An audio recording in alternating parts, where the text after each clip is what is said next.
is correct. How about others?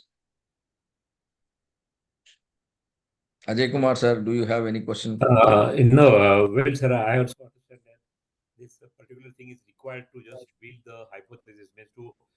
No, your voice is going low suddenly. Maybe you may have to adjust your mic and speak. Yeah.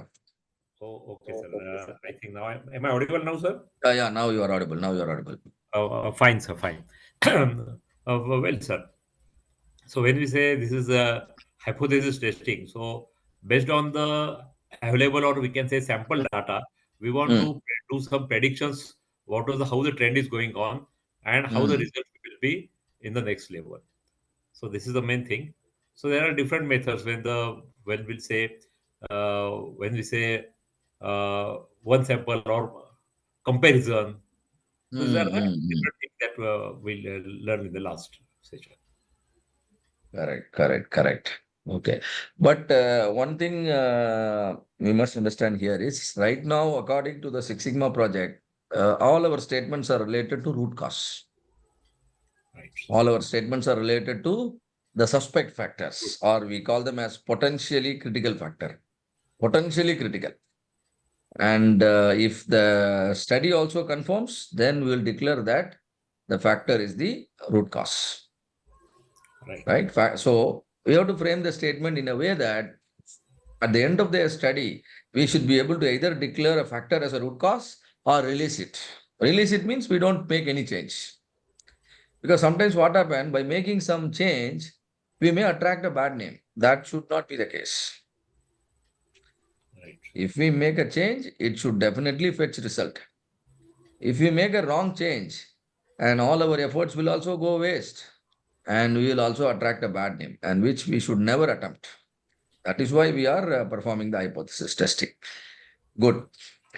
So, Satyendra ji, how about you? You have anything to ask? Yeah, I think hypothesis testing, yeah, I need clarification more. We want to hear from you. So what I got the idea is that we are ruling out one situation or a one factor and proving the other one. So this gives us actually the confidence that this factor is not appropriate and it is not having the correlation and it is not leading to the pain. And the other one is, there is more probability, actually the probability the other one is leading to the pain. So we rule out the wrong one and select the correct one. Identify the correct one.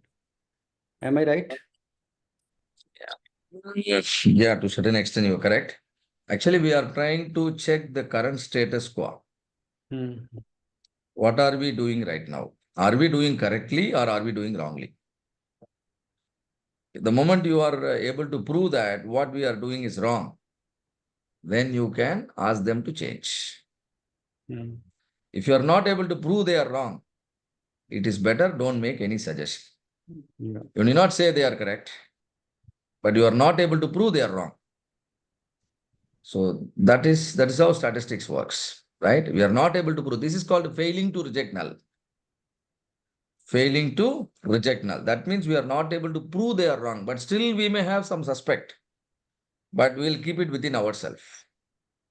But moment we are able to prove that they are wrong, then we will ask them to make the changes.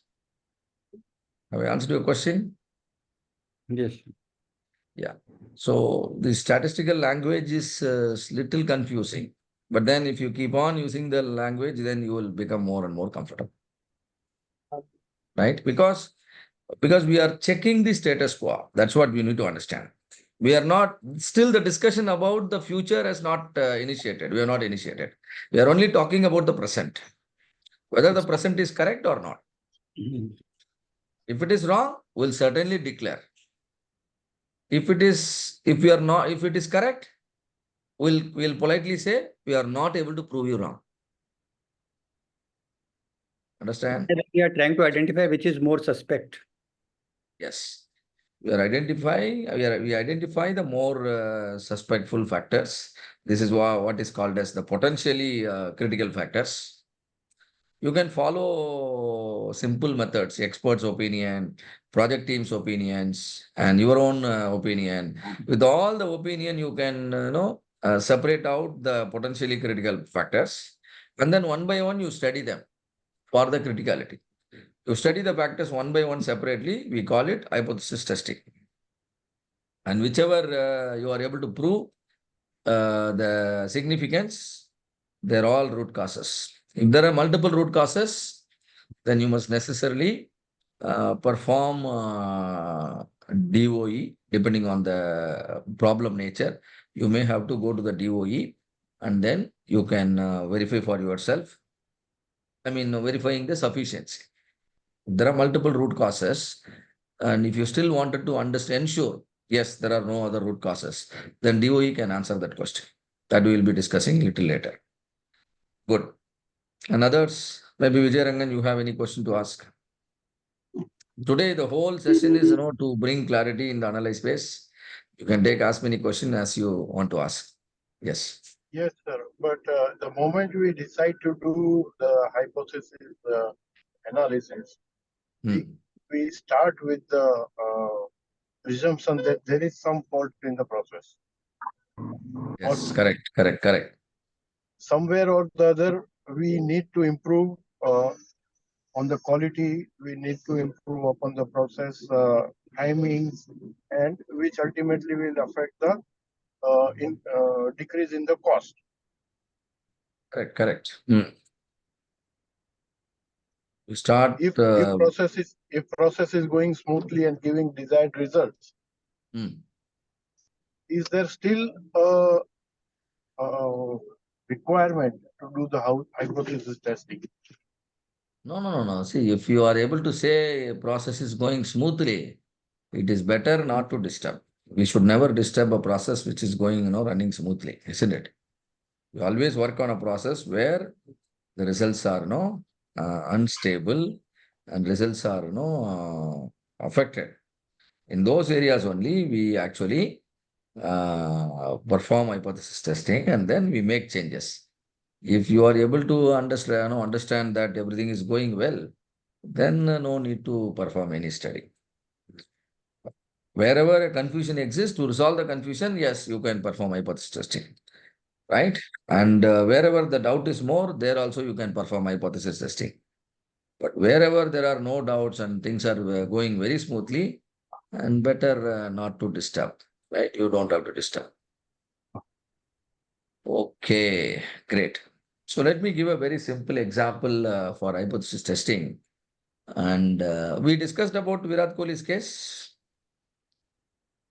Have we discussed? Yes. Briefly, yes, we had discussed. Yeah, briefly we discussed, right? Okay. Do you think we should take the same example again? Yes, please. Yeah. Okay. So let us assume a scenario where the Indian Cricket Board want to appoint a coach to boost the performance of Virat Kohli. They want to appoint a coach to boost the performance of Virat Kohli. So performance of Virat Kohli will obviously reflect in the runs scored by Virat Kohli. Yes or no? So as far as the runs are concerned, we normally use batting average. We look at the batting average, right? We just don't go with 1 or 2 matches. We allow him to play a considerable number of matches, and then we will look at the batting average to make any judgment whether the performance has improved or performance has not improved. So we use average. Why I am insisting on average here is I want all of you to understand that we are going to work with the continuous data, right? The run scored by Virat Kohli is considered as a continuous data because average is making sense. Okay. So what is the current average of Virat Kohli? Current average of Virat Kohli is 55. Current average of Virat Kohli is 55. And according to the data, the average can fluctuate between 50 and 60. Fluctuate between 50 and 60. This 50 and 60 are known as confidence limits. The 50 and 60 are known as confidence limit. And always while declaring the confidence limit, we say 95% confidence limit. It actually means 95% of the time you can expect Virat Kohli's batting average to fall between 50 and 60. Do you understand the meaning, all of you? The meaning of confidence limit is, when I say 95% confidence limit, at least 95% of the time, that is 19 out of 20 times or 95 out of 100 times, the average is expected to fall between 50 and 60. How are we able to find out all these limits? Because we have the wealth of data. We have the wealth of data because Kohli has played more than 100 matches, isn't it? Or so many series he played. So many averages we have. With all those averages, you can judge the confidence limit. Clear, all of you, so far? And we know about the current performance. Now, the board has decided to appoint a coach, assuming that he will boost the batting performance of Virat Kohli. So, let us assume the coach is appointed and rigorous training has been given or coaching has been given to Kohli. And then Kohli, has played a series of matches after 3 months of coaching. And at the end of the series, we come to know that Virat Kohli's batting average is 58. What was the original average? 55. 55. But after the coach has been appointed, coaching has been given, the new average, according to the latest study, is 58. Now, what is your conclusion? You definitely see some boost or some improvement in the average, yes or no? Because old average is 58. But the new average is, old average is 55. But the new average is 58. Now, what is your conclusion? Is this improvement because of the coach or not? That is the question. What do you think, all of you? Would you like to give the credit to the coach? No, sir. No. It's a marginal. Because already you have seen Kohli several times bringing his average up to what? 60. Yes or no? Yes. Already, according to the data, we can expect his average anywhere between 50 to 60. That was our past understanding. Then what is the wonder in seeing the average again, with the same range? Do you get my point? Yes. One more The thing. result is in line with the current status quo only. There is no difference. Can I say one thing? Yeah, please. Again, because the 55 was the average for 10 years or so, and this 58 is only for 3 months. That is also true. Or are we calculating for the whole of the period or only 3 months only? No. Only 3 months only is the after scenario because coach has been appointed only in the last 3 months. is Only not that the- data can represent the coach contribution. For We 3 months. can't mix it up. Anyhow, this is average, no? This is also average. The other one is also average. Also That average, is that the. It will not affect. Both are Come same. again, sir? It is also average, that is also average. True. It is also average. That is also average. It's also average. There is no time frame is not going to affect anything. Uh, We are not saying time series. See, you're right. We are not checking actually the time series. That means, you can have different number of data, nothing wrong.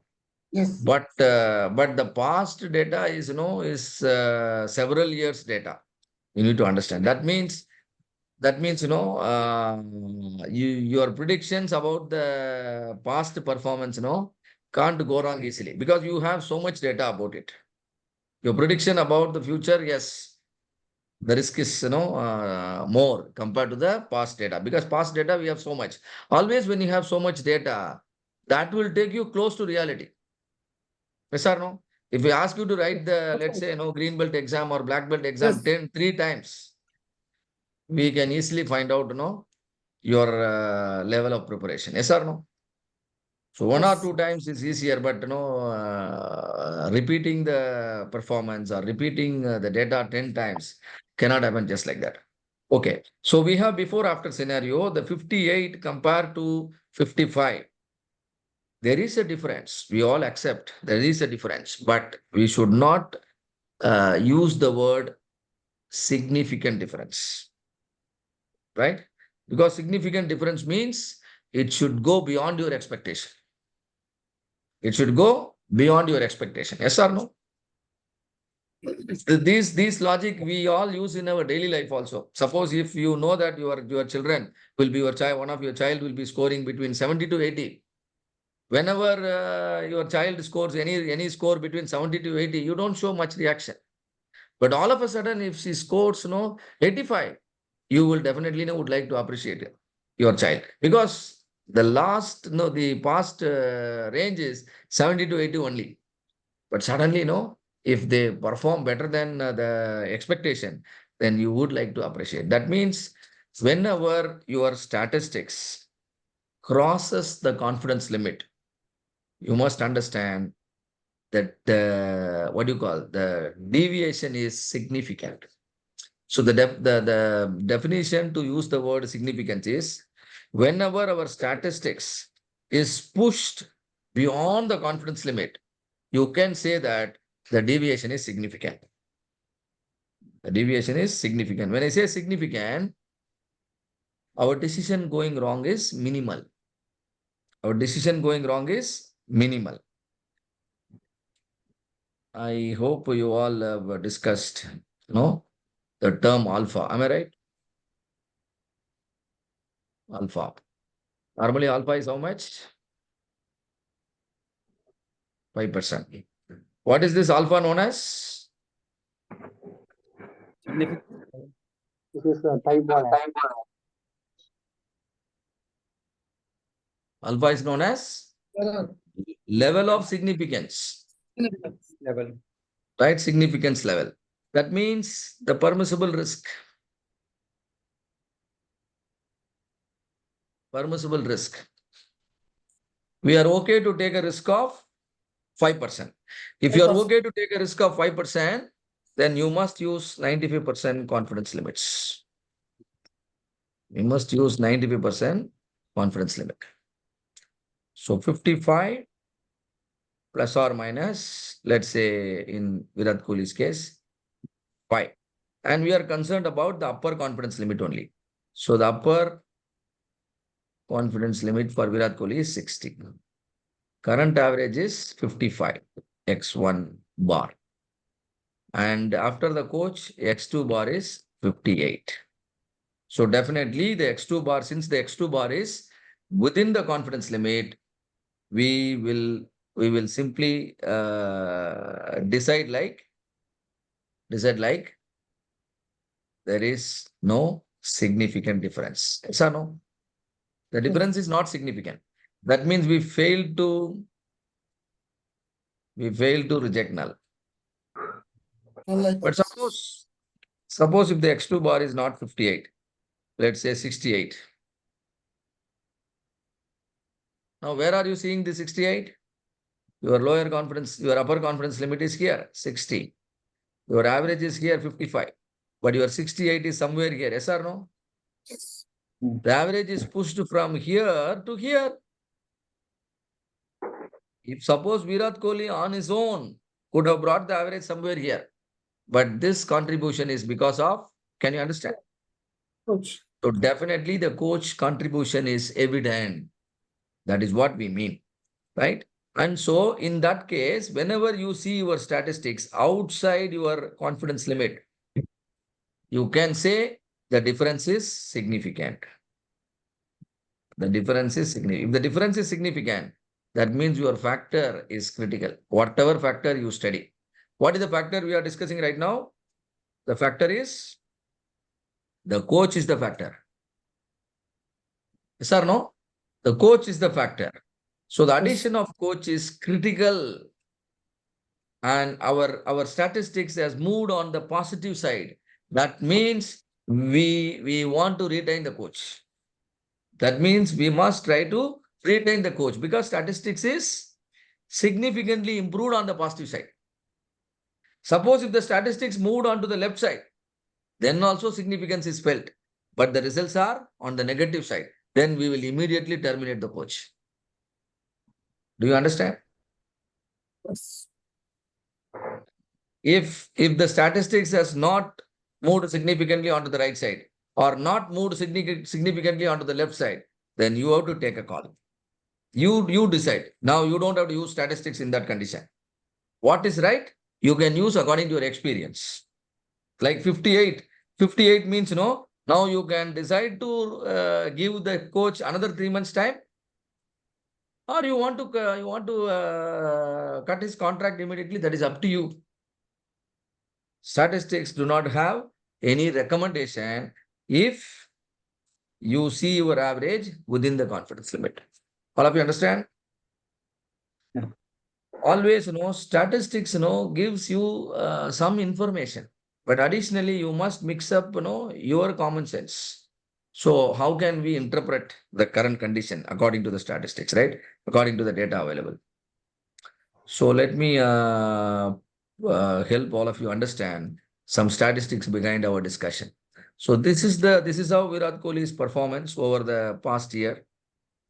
He maintained an average of 55, and this is his upper limit, right? Upper limit 60, right? Upper limit.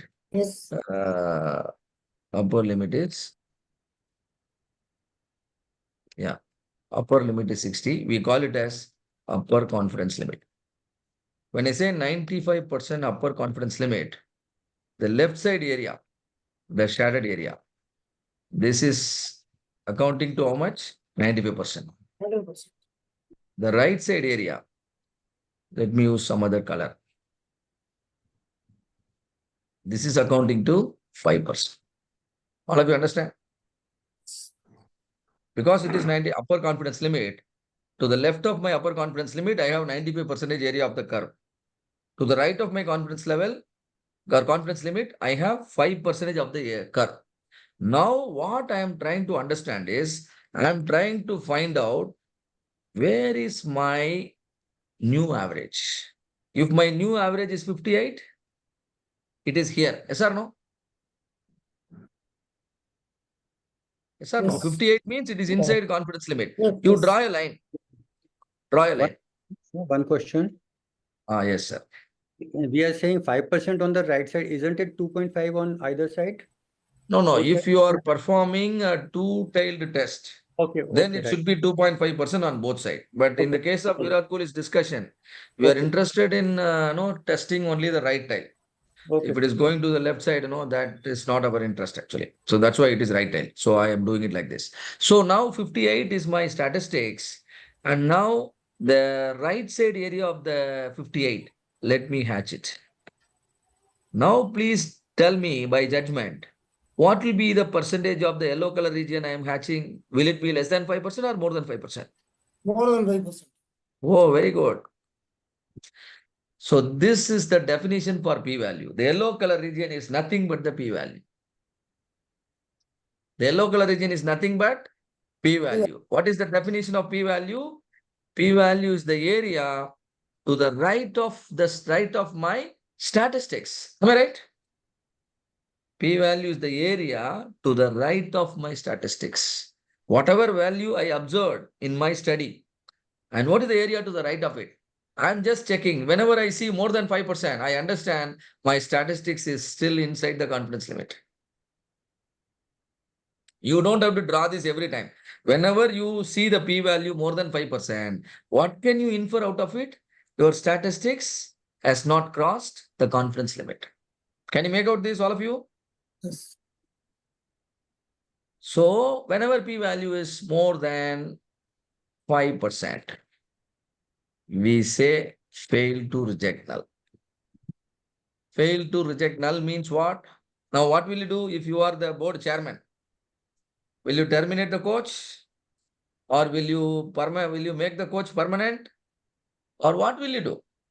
You will take a call according to your understanding and your team, yes or no? Because statistics is not favoring you to make him permanent. At the same time, your mind, your heart doesn't want to terminate him.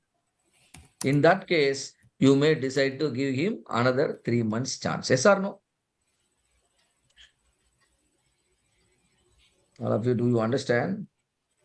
Giving the coach another 3 months chance is a common sense decision. Yes or no? Yes, sir. Common sense can take over statistics when p-value is more than 0.05. That is the lesson. Am I right? Right, sir. Very good. But another scenario, like let us say, is the average is 68. The new average is found to be 68. Now you draw a line here. Now the red color area. Now look at my hatching area. It goes up to infinity. I don't know. Now what will be this area? Will it be more than 5% or less than 5%? I think more than 5%. Now the p-value is less than 5%. Now I have to reject my null. Okay. Now statistics says the coach has a significant effect on Virat Kohli's performance. Yes or no? Yes. And my heart also accepts, yes, the coach addition is a meaningful addition. So I must go for making the coach a permanent part of the Indian team. Clear? So how you make a decision when it happens to reject the null, or how you make a decision when it happens to fail to reject the null. Now you understand. Yes or no? Yes. Very good. So this is how you all must use hypothesis testing or conduct hypothesis testing. So you must start with framing the null and alternate, H0 and H1. Now tell me, for the case we have discussed, what will be your null hypothesis? One of you tell me. In There is simple, no there is no significant impact. no significant impact. Coach's contribution. Yeah. Yes. I mean, appointing of the coach has no significant impact on Virat Kohli's performance. We have to write it fully, right? Yes. And alternate is appointing the coach has significant effect on the batting average or batting performance of Kohli. So null and alternate is given. And prior to that, you must declare alpha. Please note, this is very, very important. First step is declare alpha. You decide with the alpha. And then our data experiment and sample average.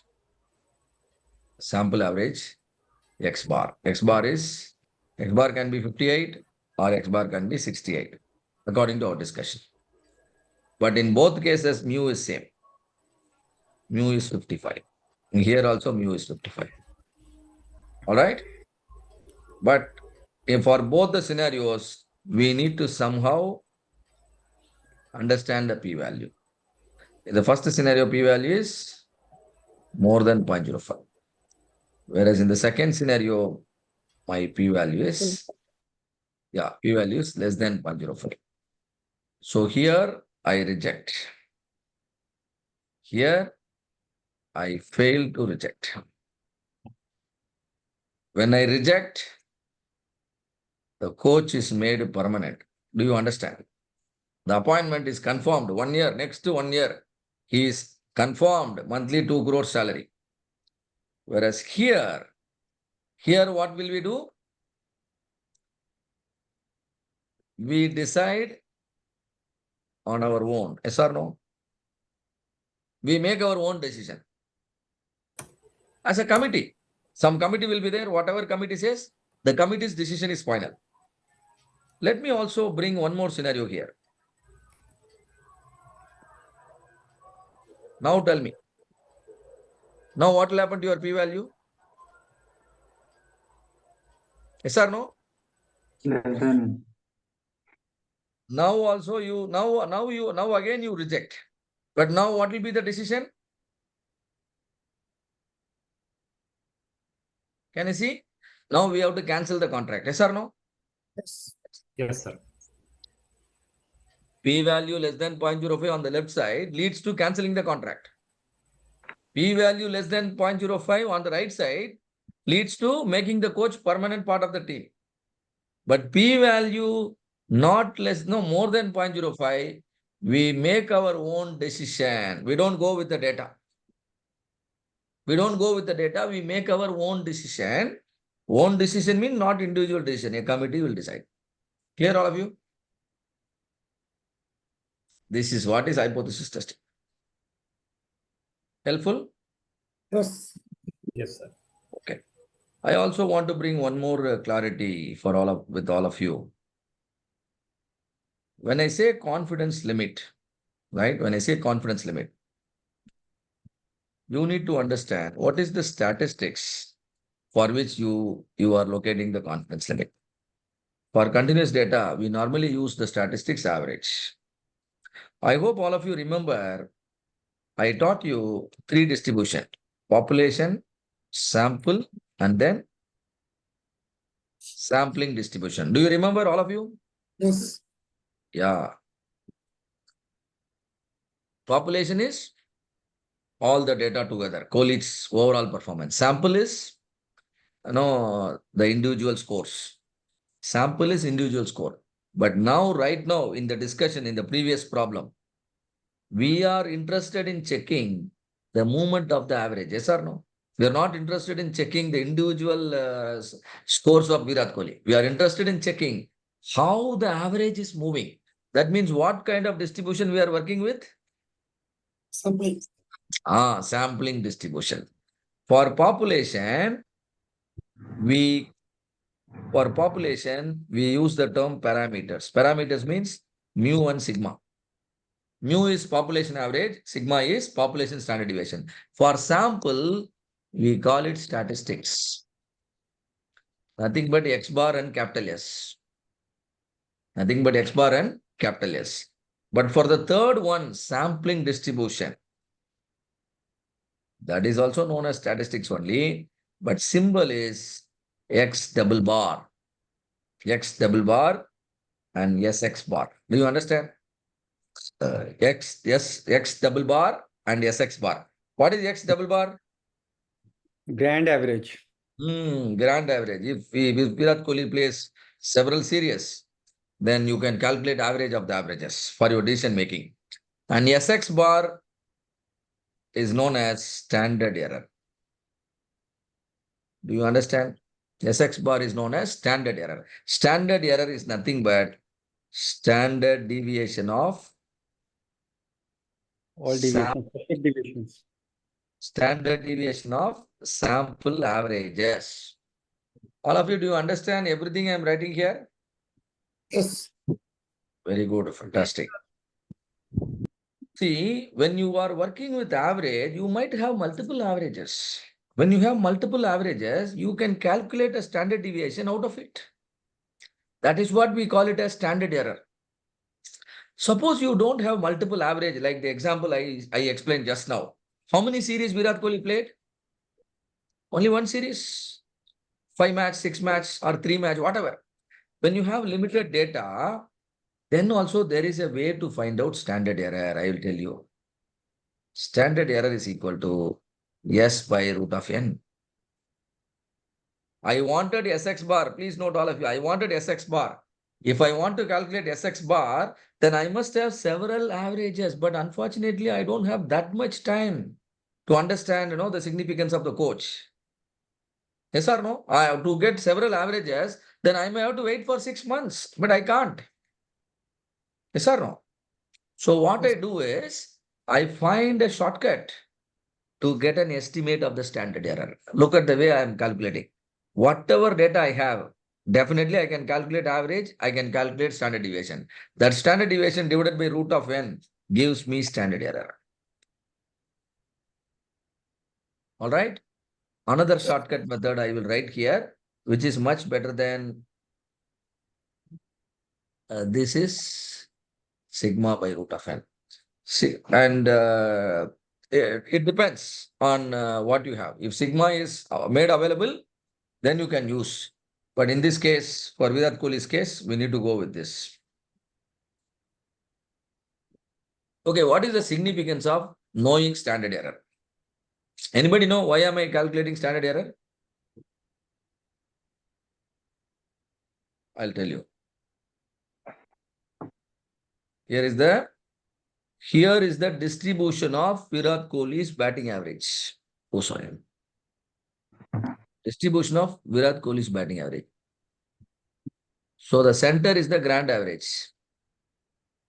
Center is the grand average. And then this is my 95% upper confidence limit. And this distance will be 2 times standard error. This distance will be how much? 2 times standard error.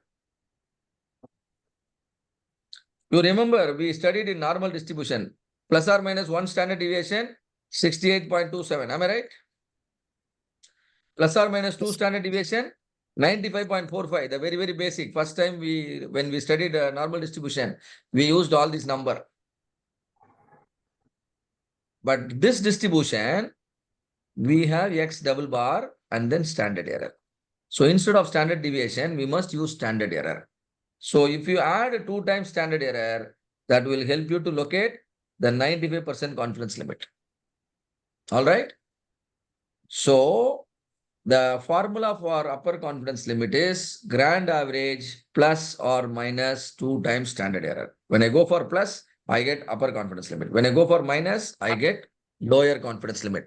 So the point to note here is we must use the standard error.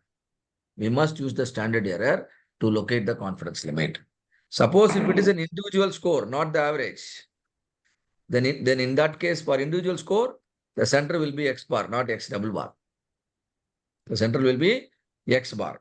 And now to locate the confidence limit, I will use 2 times standard deviation. Do you understand, all of you?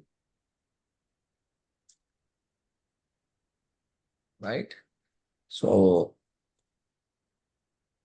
but you should not get confused also by discussing like this. That's very, very important. Whether you learn or not, you should never get confused. Like the same rule of hypothesis testing, right? Whether we make the right change or not, we should never make a wrong change. Same manner, whether you understand or not, you should not get confused. That is why, normally all of these things, are not discussed in detail.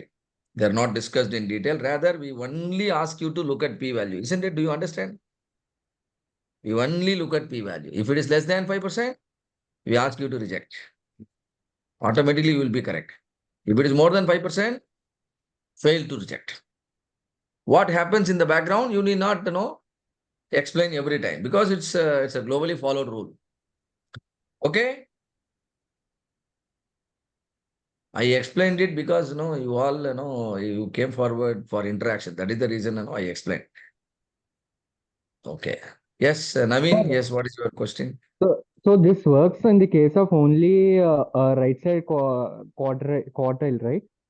So this p-value, we won't reject it and we will proceed to pass it. Means to select in the case of in Virat Kohli's example, to select the coach only if the p-value goes greater than 0.05%. But if there are two upper limit and lower limit, in that case, this doesn't work, right?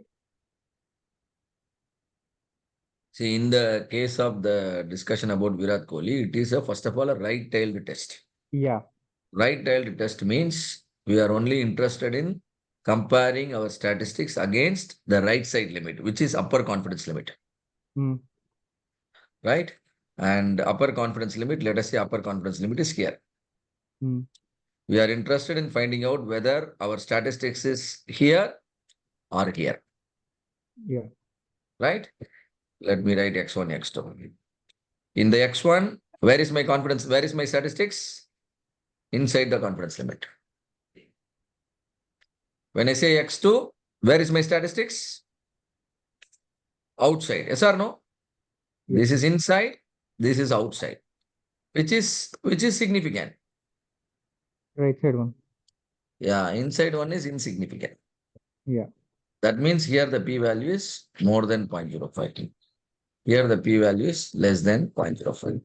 Yeah. This is what got I it. have explained. Yeah. So in case of a medical drug, we don't want to lose it beyond UCL and LCL. Yeah. No, you need to explain, a complete context, like how I explained Virat Kohli, coach and everything. In medical field, what are you doing? So in case of if example to add a like a quantity or anything, any variable result, we need to have a 200 mg. It shouldn't go beyond 250 or 150 below. Okay, I myself will frame an example. Let's say Yeah. in medical field, there is a medicine, Mm. and we all know very famous medicine, paracetamol, right? Paracetamol should be 500 milligram. Okay, paracetamol should be 500 milligram. Let's say it is a kind, paracetamol syrup. So every 10 ml should have how much? 500 milligram. Clear, all of you? The requirement is understood. Every bottle of paracetamol, if I measure 10 ml of the syrup, how much milligram of paracetamol should be there?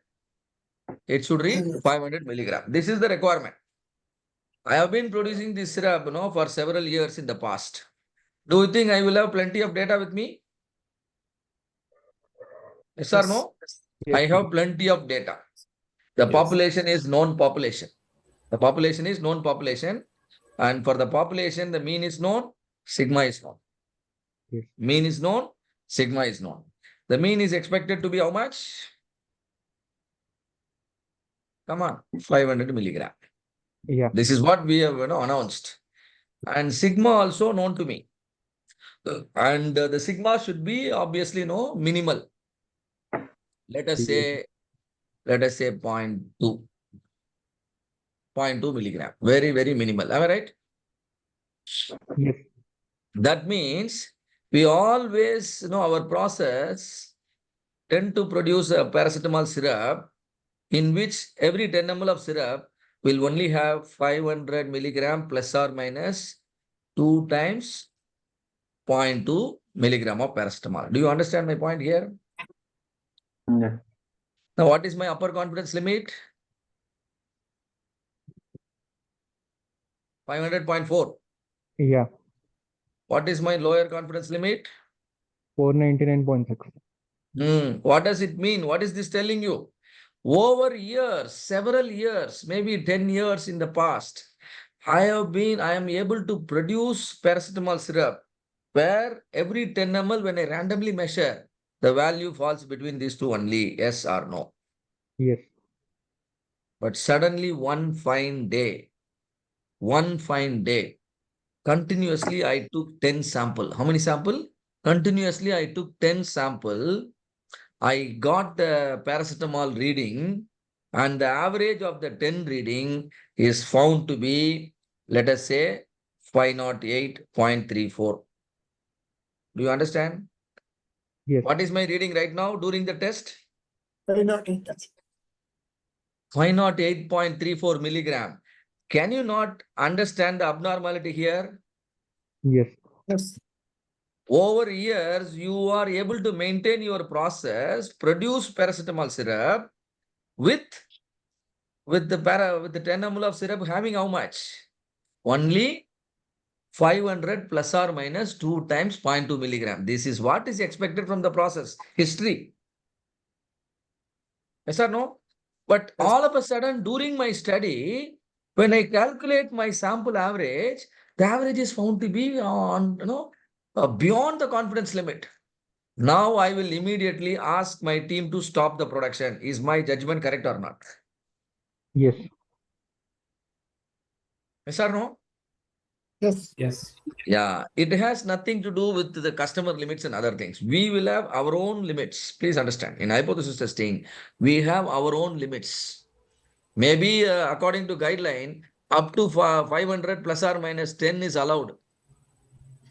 Let us say 500 plus or minus 10 milligram is allowed. This is not a problem. Can you understand? This is not at all a problem according to the customer requirement, because customer requirement is what? Every 10 ml should read 500 plus or minus 10 milligram. When I say customer, I am talking about specification limits. But what is this limit? What is this limit? This is my statistical limit. Yes or no? Yeah. This is my statistical confidence limit. I Okay. don't have to wait till my process deteriorates and, and dissatisfies my customer. No, I can take action much, before that. For that, I should know where are my confidence limits. Clear, all of you? Yes. Yeah. So this is how we should conduct the hypothesis testing. Okay. So now let us move on to understanding, the various test of averages.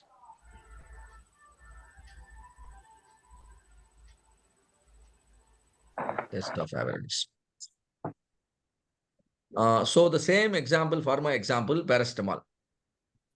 The population, what is the population? Population average is mu, 500 milligram. Clear, all of you? Population average is 500 milligram. And what is the population standard deviation? 0.2 milligram. Sigma. And now let us assume alpha as 5%. Alpha is 5%. Now sample average. Sample average, I gave a big value, 508 or something. I gave a big value. Let me keep it because you could easily understand, by reading the number. 508.34 milligram, some value. And from the sample, I also understand the deviation to be 508.34. Let's say the deviation is 0.5 milligram. And my sample size is, let us say I've taken 10. All of you understand the scenario? Yes. I have taken a sample, but I want to check whether the sample is in line with the population. If the sample is in line with the population, my process is still functioning properly. Yes or no? If my sample is not aligning with the population, then I understand something went wrong with my process. My process is now, not the old one. Something happened in between. So I have to stop, investigate, and then, fix it. So that is the thing. This is known as one sample test, first of all of you please note. This is known as one sample test. And paracetamol is a measurable characteristics. So my data is understood to be continuous data. My data is continuous data. And then the statistics I am using is average. I am comparing my sample against my population. All of you, do you understand? And sigma is known. A very, very rare situation. What is the rare situation? Sigma is known. Like who asked this question? Navina, who is from pharma industry? Who asked the question? Who raised this? I have raised it, sir. Okay. So Naveen, how long you are working in your company? No, sir, I'm not pharma. I'm in automotive sector. So Okay. You I simply think, talked about pharma. similar, Okay. yeah. Simply prior, we have discussed it a similar situation. So that's why. Right. No issues. Normally, no company will declare this value. Am I right? Even though you are working there for 5 years, 10 years, they will only say that, our paracetamol value is 500 milligram, 500 milligram. But nobody will declare our standard deviation is 0.2 or 0.4. Am I correct? Yeah. So it's a very, very rare scenario. If the sigma is declared, you can go for a test known as one sample G test. Do you understand? When to go for one sample G test? When sigma is known. Sigma is population standard deviation. If population standard deviation is shared with you, you can conduct one sample G test. If the company is not willing to share the population standard deviation, then in that case, instead of one sample G test, you will be forced to perform one sample T test. All of you understand? Test selection. Clear? Please note the conditions. Data must be continuous. You are comparing your sample against population. And population standard deviation known means one sample G test. Unknown means one sample T test. Clear?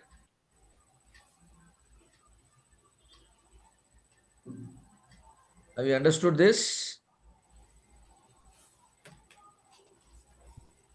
Now I want you to remember these numbers so that we can feed all these values in Minitab. So I stop sharing.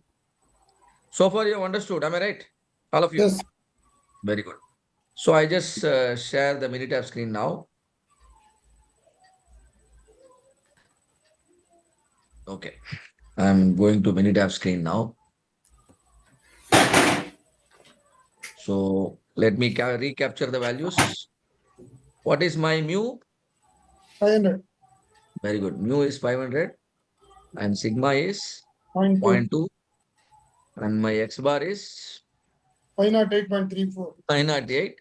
And clearly it is significant because I have moved very much, isn't it? And there is no doubt at all. 500 and 508 far, far away. Anyway, we'll as a procedure, we'll do it. And then here is instead of thing, this is yes. Yes, how much I told? 0.5. 0.5. And the number of samples I have taken is 10. With this 10. information, what is the test recommended? One sample G test. Very good, one sample G test. So go to stat, go to basic stat, go to one sample G test. There is a description. Can one of you read out the description? Determine Whether the mean of a sample differs significantly from a specified value and the population standard deviation is known. Very good. So it exactly fits the scenario. That's why I am suggesting you to go for one sample G test. I've come here. Now one or more sample in a column. Summary. What I have is only summary. Can you see? I only gave the summary, isn't it? I did not share the data. So sample size 10. Sample average 508. Known standard deviation. Known standard deviation means population standard deviation. Correct? 0.2. Yes, 0.2. Perform the hypothesis test. What is the hypothesized mean? The population mean is expected to be 500. Now go to option 95% confidence level. You have to declare 95%. When you declare 95%, it means alpha is 5%. 5%. Now, which test I should perform? Should I perform right tail? Should I perform left tail? Or should I perform two tail? Two I tail. should perform two tail because in the example, minus. when the paracetamol value goes to the right side, goes on the moves away in the right side, or even if it moves away in the left side, both are sensitive to me.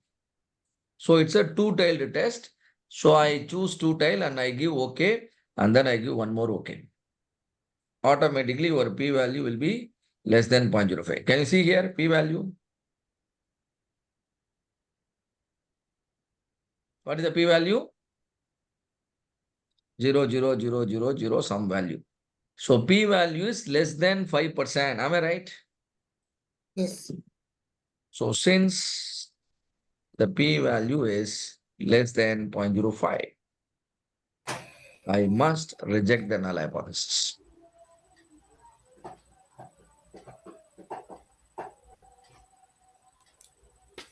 I must reject the null hypothesis. What is the practical meaning of it? When I say reject the null hypothesis, what does it mean actually? My process is no more maintaining a paracetamol value of 500. Am I right? Yes. Earlier, my process was believed to maintain a paracetamol value of how much? 500 milligram. But right now, it is not maintaining 500 milligram. It is actually 508, and 508 is far away. And that is the reason why p-value has gone below 5%. So reject the null hypothesis. You must stop the production. You must stop the. Now the process is deteriorated. That we have detected with the help of the data by performing the hypothesis. Is it clear to all of you? Yes. Suppose for the same scenario, if the S is, sorry, if the sigma is not given to you, sigma is unknown. When sigma is unknown, then you must perform one sample t-test. Clear, all of you? When to go for one sample t-test? When sigma is not declared, everything is same. Everything else is same, but sigma is not declared. So go to stat, basic stat, one sample t. You can understand the description. Determine whether the mean of a sample differs significantly from a specified value. There is no statement about population standard deviation. So click that. Now one or more sample or summary. We only have summary. It's because we ourselves formulated the problem. We only have summary. According to the summary, sample size is 10. Sample mean is 508 or some value. And sample standard deviation is 0.5. And perform hypothesis test. Hypothesized mean is 500. Go to option 95, two-tailed, okay, and one more, okay. Here also p-value is less than 5%. So both the test confirms that your process is in a bad shape. Clear, all of you? The process is in a bad shape. So we must stop the production and then proceed. All of you understand what is one sample G test and one sample T test? Now, if you have come across any such scenario, let us say you are asked to audit one of your supplier. You are asked to audit one of your supplier, and your supplier was supplying, some raw material. Now, how will you audit? You probably take some sample pieces, yes or no? You take some sample pieces and then send it to laboratory, and then you will have the value of the characteristics, and then you will make a decision. That means while during the auditing, you are performing one sample test. You are performing one sample test because you are only looking at sample and trying to understand the population. What is population? All the items the supplier is going to supply to you in the future. Am I right? So it's a one sample test. Do you think your supplier will reveal all the data with you? Sir, this is my average. This is my standard deviation. I have been producing last 10 years. All the data is available in my computer. Please have a look at it. Will he share such information? No. In the case of no, then you proceed with one sample t-test. If he is a kind of candidate who want to bring everything, who want to share everything with you, then you can proceed with one sample g-test, provided he gives a valid data. You understand? Now, can you tell me one characteristics which you normally check when you go for, let's say, a similar audit? It can be dimensional characteristics. Am I right?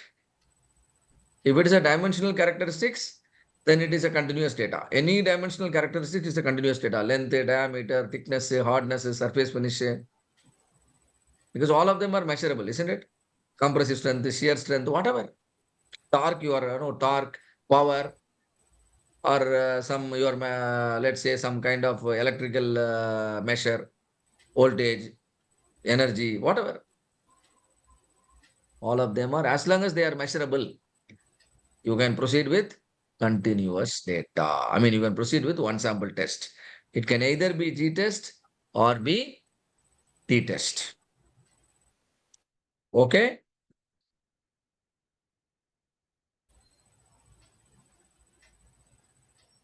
Come on.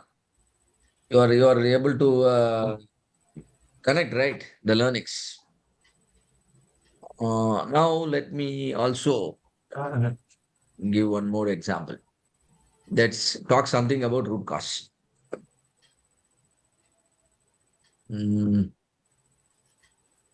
Let's say we have a boiler.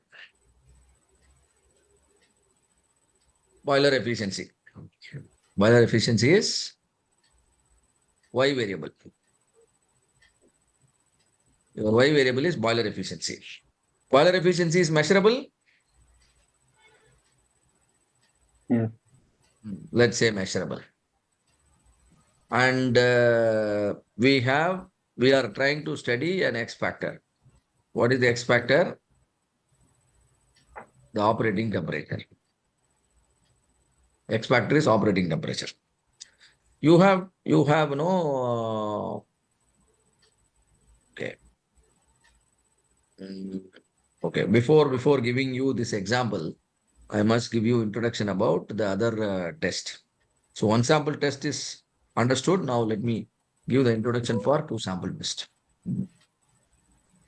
So two sample test means you are comparing a sample against another sample. All of you understand? You are comparing a sample against another sample. But in the case of one sample G here, you compared your sample against population. You compared your sample against population. But in the case of one sample T, you compared your sample against a standard or a reference value. Standard or reference value. Because population is unknown, whatever value that is given, that is considered as a standard or a reference. They can say 500, 510, whatever. But when it comes to two sample t-test, we compare the characteristics of one sample against another sample. Let's say we have in this case two manufacturers producing your paracetamol syrups. Same thing. Two manufacturers producing your paracetamol syrup. And both of them are supplying to you. You believe that the sample one, the average of syrup 1 is equal to average of syrup 2. Now, what is this statement? Statement is null. The statement is null, isn't it? So your alternate will be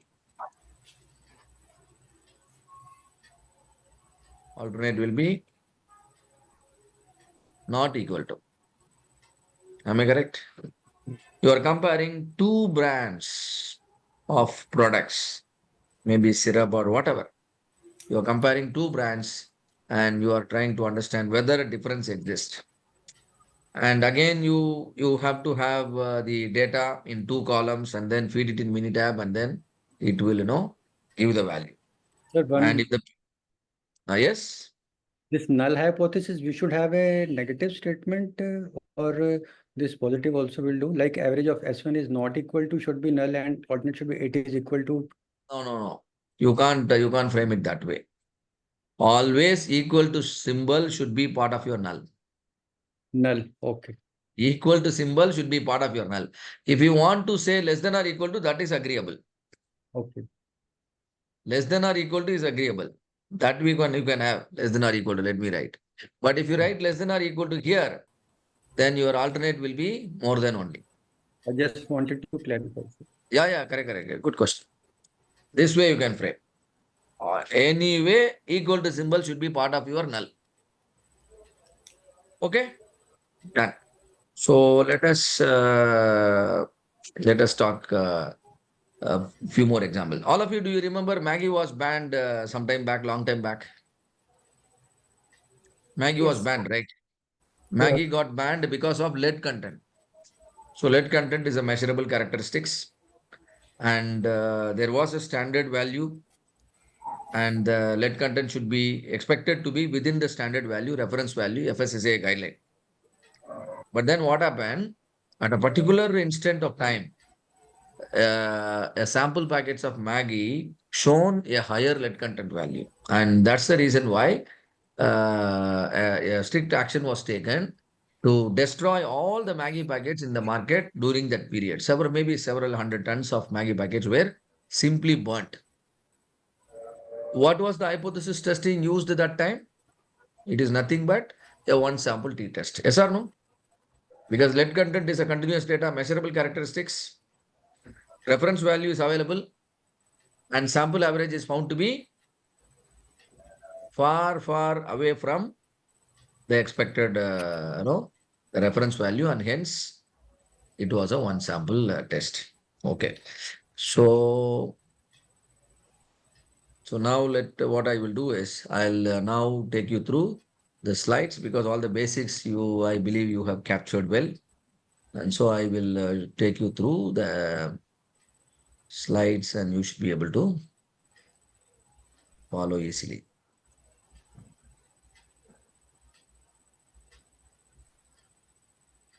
Give me a minute.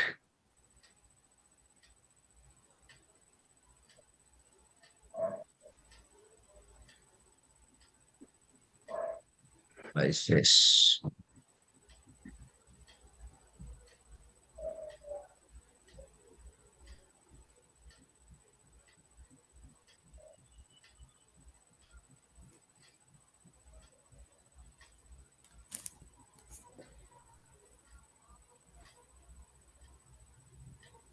So when it comes to let us say the root cause analysis kind of things, let me recollect the example. Boiler efficiency. Boiler efficiency is my output variable.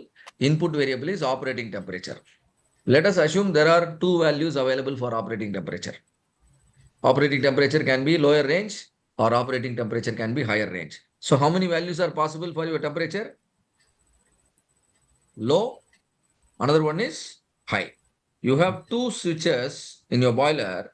If I press one switch, the boiler will run at a lower range. If I put another switch, my boiler will be operating at higher temperature. There is no other setting available. Only low and high are available. Now I am having a doubt whether the efficiency can be different for these different setting. Now, what is the factor I am studying? The temperature is the factor. Yes or no?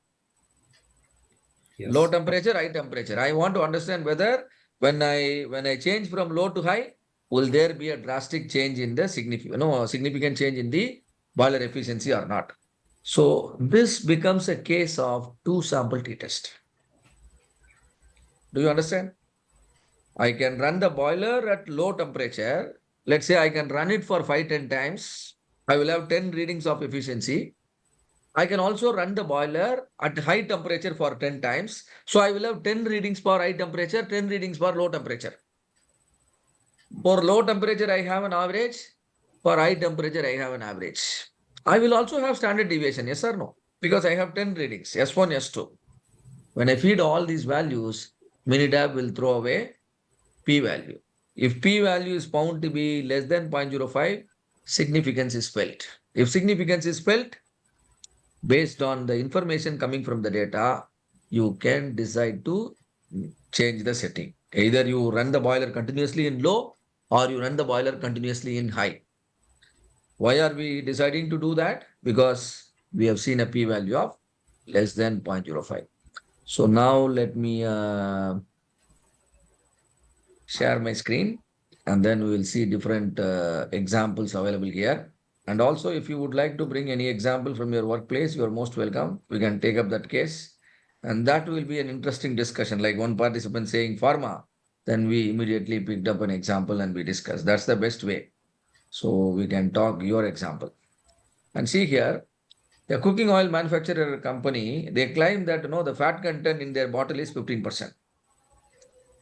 The claim is a reference value, yes or no? The cooking oil fat content is 15%. And now the null hypothesis, when I say equal to, that is null. Now alternate, there are three statements possible.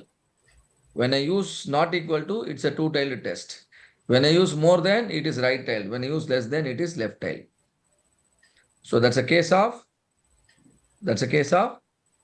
one sample t-test. See here, two vendors serving your company. And your boss wants you to evaluate both of them and retain only one vendor out of the two. So the contract for the other vendor will be disconnected.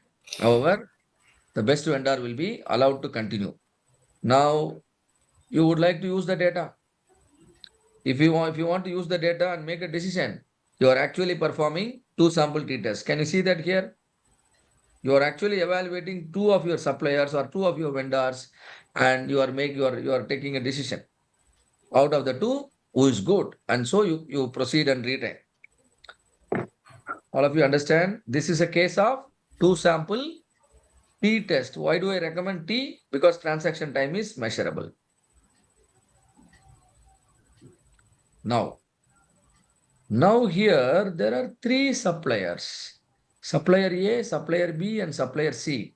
And you want to understand whether any one of the supplier is significantly different from others. Maybe good or maybe bad. If he is significantly good, we will give him a permanent contract. If he is significantly bad, then we will immediately cancel the contract. Now, how many groups are there? 3 groups. What is the kind of data we are using? Transaction time. Transaction time is measurable, continuous data. Whenever you are comparing more than 2 groups, you must proceed with the test known as ANOVA. All of you are with me? When to go for ANOVA? ANOVA stands for analysis of variance. Whenever you have more than 2 groups and you want to find out the one which is significantly different from others, then the study is known as ANOVA. Clear, all of you?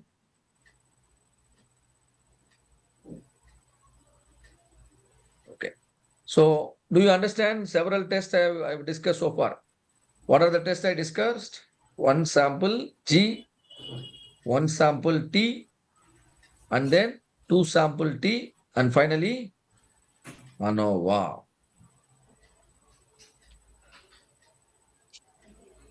Am I audible to all of you? Is it session going on properly? Because I see. Yes, sir. Yes, You are sir. audible, sir. Or is Yes, sir, it you are some audible. problem with the network, right? Sir, Okay. Please Yeah. repeat the last this things Yeah, statements. the last one, what I said is, if there are more than 2 groups you are comparing and you are trying to find out the one which is significantly different from other, whenever you are dealing with more than 2 groups, and if the data is continuous, the study is known as ANOVA. Analysis of. Then you summarize for each Z, T, and that's Yeah. some. See, in all the 3 cases, G test, T test, and ANOVA, first of all, your output variable must be continuous, right? And your sample and when output variable is continuous, in all the cases, to make your decision, you compare the average. That is another common thing. You use average in all the things. That's why all of them come under the name test of averages. All of them are test of averages. There are 4 types of test of average. One is one sample G test. Here we compare our sample against population. To perform one sample G test, the requirement is population standard deviation must be given. If it is not given, we will proceed with one sample T test. Right? The third test, comparing two samples, 2 different samples. One sample is compared against another sample. That is 2 sample T test. The last one is more than 2, like supplier 1, supplier 2, supplier 3. There can be 10 also, 10 suppliers. You want to find out who is significantly better. And that is going to be ANOVA. Clear? So now let us pick up some data from Excel, and then we can put the data in Minitab, and then we'll see the steps to actually perform the analysis. So prior to that, would you like to discuss your live example with me? You're most welcome to discuss. Have you ever audited your supplier, or have you ever been asked to compare 2 groups, 2 departments, and you are asked to give your recommendation? All of these scenarios are hypothesis testing only. All of these scenarios are hypothesis testing only. If you are comparing your son and daughter, you are actually performing 2 sample t-test. Yes or no? But it depends on what kind of data you look at for comparison. Are you looking at their test mark, or are you looking at their earnings, Earning is also a continuous data. Am I right? You have a son and a daughter. And your son on an average, he is making 2 lakhs. Your daughter on an average, she is making 1.75 lakhs.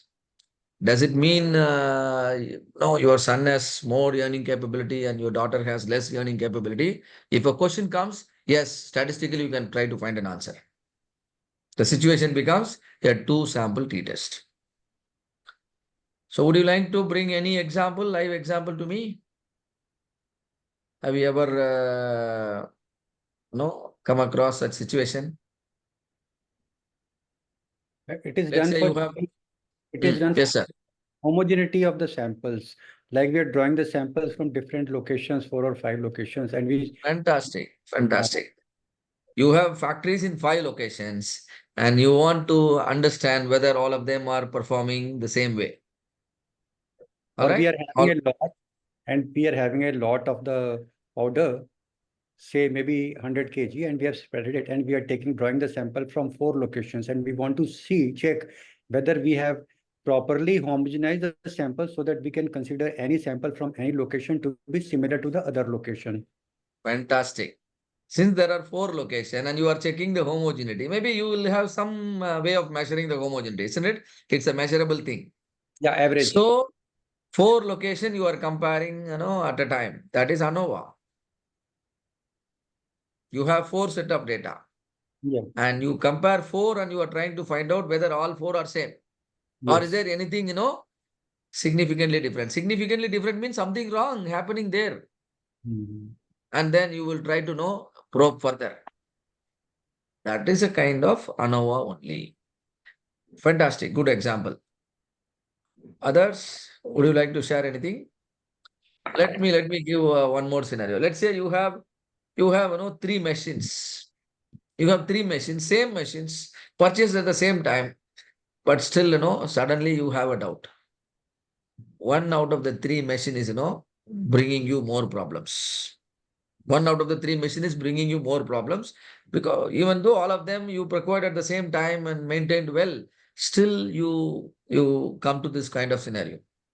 The surface finish is badly, getting affected because of one of the 3 machine. That is your doubt.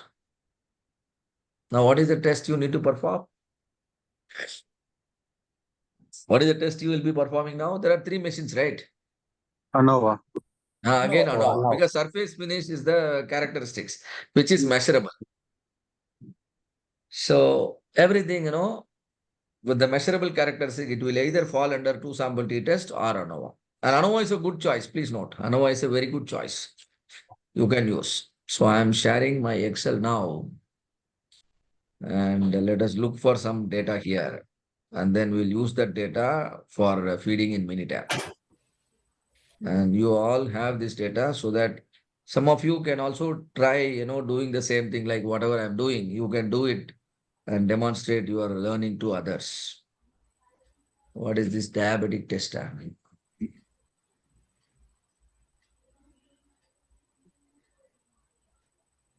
Only one column, then it should be a 1-sample t-test.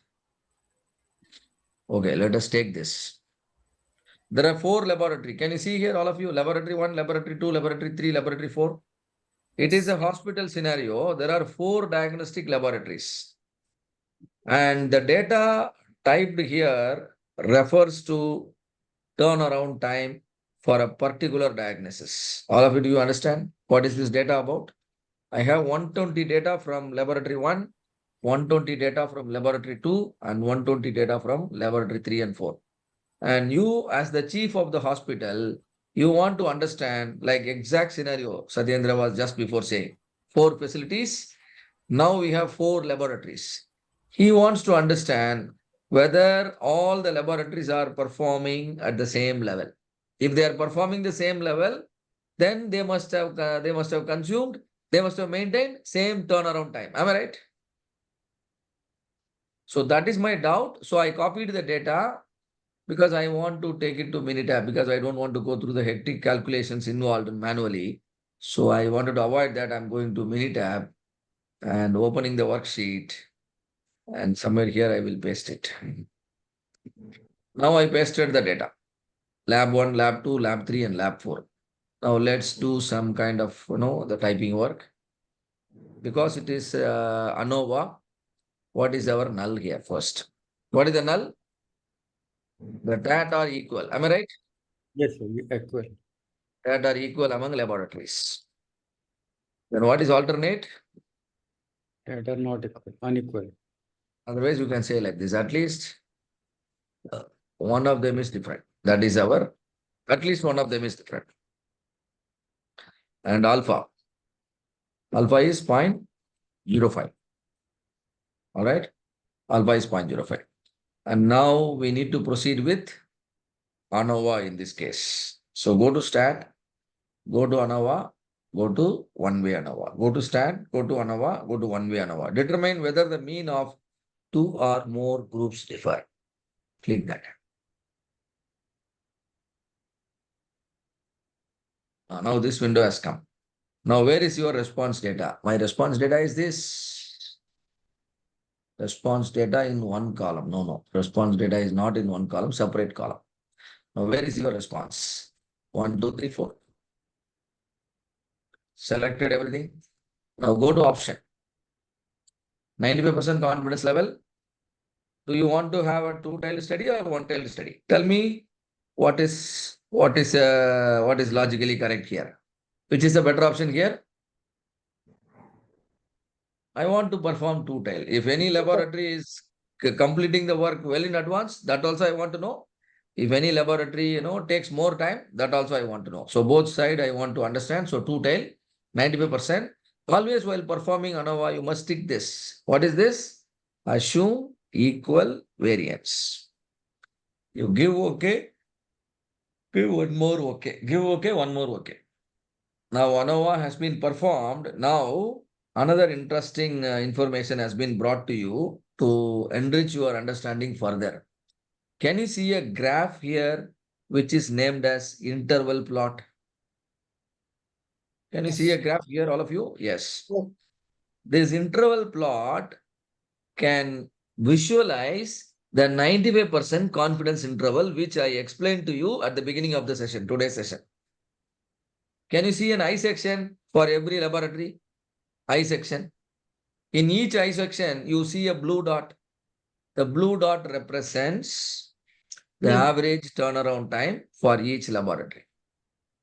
And the I section, the horizontal line, here represents the upper confidence limit. Can you see here? When I place my cursor, it is reading upper confidence interval for the mean, lower confidence interval for the mean. So for every laboratory, the upper confidence limit level and lower confidence limits are indicated. Now looking at the graph, what is your conclusion? What do you think? What is your level 2 or same? Lab 1 and 2 are, no, we are not able to differentiate. That is your point. Very good, valid, well taken. How about laboratory 3? 3 is not equal, not unbugged to 3. Yeah. 3 is consuming significantly higher turnaround time. Higher time. I can use the word significantly. You know why? Because even though I consider my Difference is upper limit, it is completely away, completely above everything. Right? But similarly here, laboratory 4, the entire I section is completely below. So without any doubt, I could say with the 95% confidence, I could definitely say 3 is consuming more time and 4 is consuming less time. Now I can proceed with my decision. I can give some extra incentive for the laboratory 4. You know why? Because according to the data, 95% of the time, they always performed better than others. Can you see that, all of you? Yes. But according to the time, 95% of the time, the laboratory 3 is on the worst side. So I have decided to put some penalty for them. But between 1 and 2, there is no difference. Now, this is the understanding. Now, let us go to the report here for ANOVA report. You see here, this is the ANOVA report. ANOVA. This is known as one-way ANOVA because we are considering only turnaround time, only one factor. So, turnaround time is output variable and our factor is the different laboratory. And number of levels is 4 because we have 4 laboratory, number of level is 4. See here, factor is the lab and level is laboratory. Lab 1, lab 2, lab 3, lab 4. Look at the p value of the factor. How much is the p value here? Zero. Less than 5%. 5%. So it is, so significance is felt. It is significant. Since it is significant, you can look at the data and make a decision. And now when I look at the data, I understand this. You see here, when I look at the data, laboratory 3 is taking more turnaround time. So I want to apply some penalty to laboratory 3. And for laboratory 4, I want to give some credit because they are always below. Look at their confidence limit. The confidence limits in the entire limit is is fully convincing for me. But however, for laboratory 2, the range is completely against my requirement. So this is what we could conclude. So do you understand how we are using ANOVA here?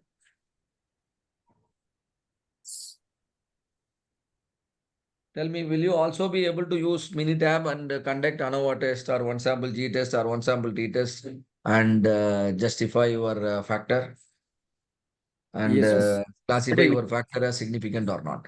Yeah, watching the recording again and you'll be able to Yeah, do. always you can watch. We are giving you, that's why we are giving you access. Others, why don't you bring your example for discussion before we go for the break, tea break, because we are going to have some break now. Okay, nothing wrong. You can bring your example. Think about it. The one sample G test, T test, 2 sample T test, and ANOVA, what we discussed. And if you can bring your example, yes, we can discuss in line with your example. And then, some of you can also share screen and repeat the same thing what I repeated using Minitab. Hope all of you have installed Minitab, right? Yes, sir. Yeah, few of you can try after our tea break.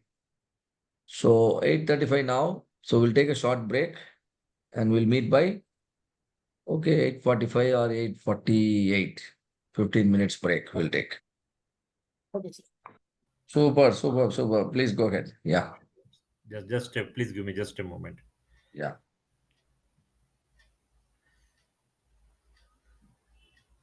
So disable share, okay.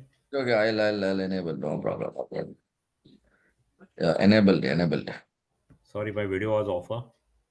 Okay, no issues. Yeah.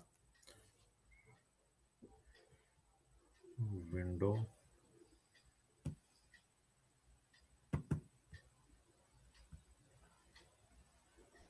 See, all of you, please participate actively. Otherwise, you might So yes, this feel is this. a pouring temperature. The requirement is 1410 to 1424, 1410 to 1424. Taken the sample of the 3 operators, the manual pouring, Mhm. and these are the readings. I'm having the So you want to understand whether which operator is better or all are good. very good, fantastic. But for C operator, I'm having the little bit less data. So can I Okay. compare the only? Yeah, we can still try ANOVA, no problem. Okay, sir, thank you. You can copy all the data and post it in Minitab.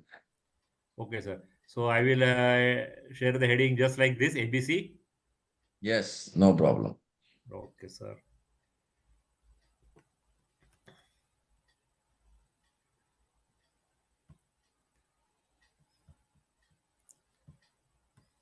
And you have to share your complete screen. Yeah, entire screen. Yes, I will change it.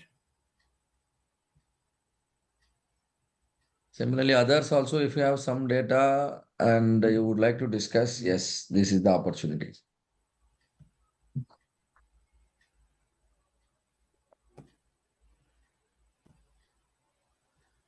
So, in Ajay Kumar's discussion, he is trying to understand whether the operator is critical to the pouring temperature or not.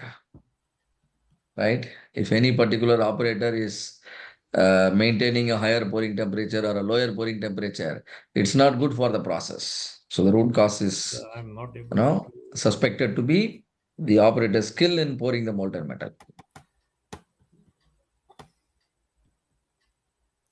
So entire screen share. So Great, you got it in minute time. yes, sir.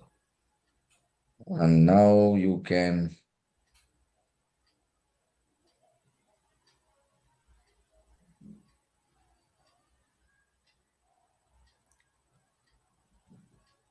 So statistics, yeah, ANOVA. yes. Then will it be one way? No, One way only, one way ANOVA. one way. Response data in different column. You have to change the thing. In separate Separate column. column. Okay. Now click in the response box. Click and select from the left A, B, and C, all the three. Click and select. Click and select.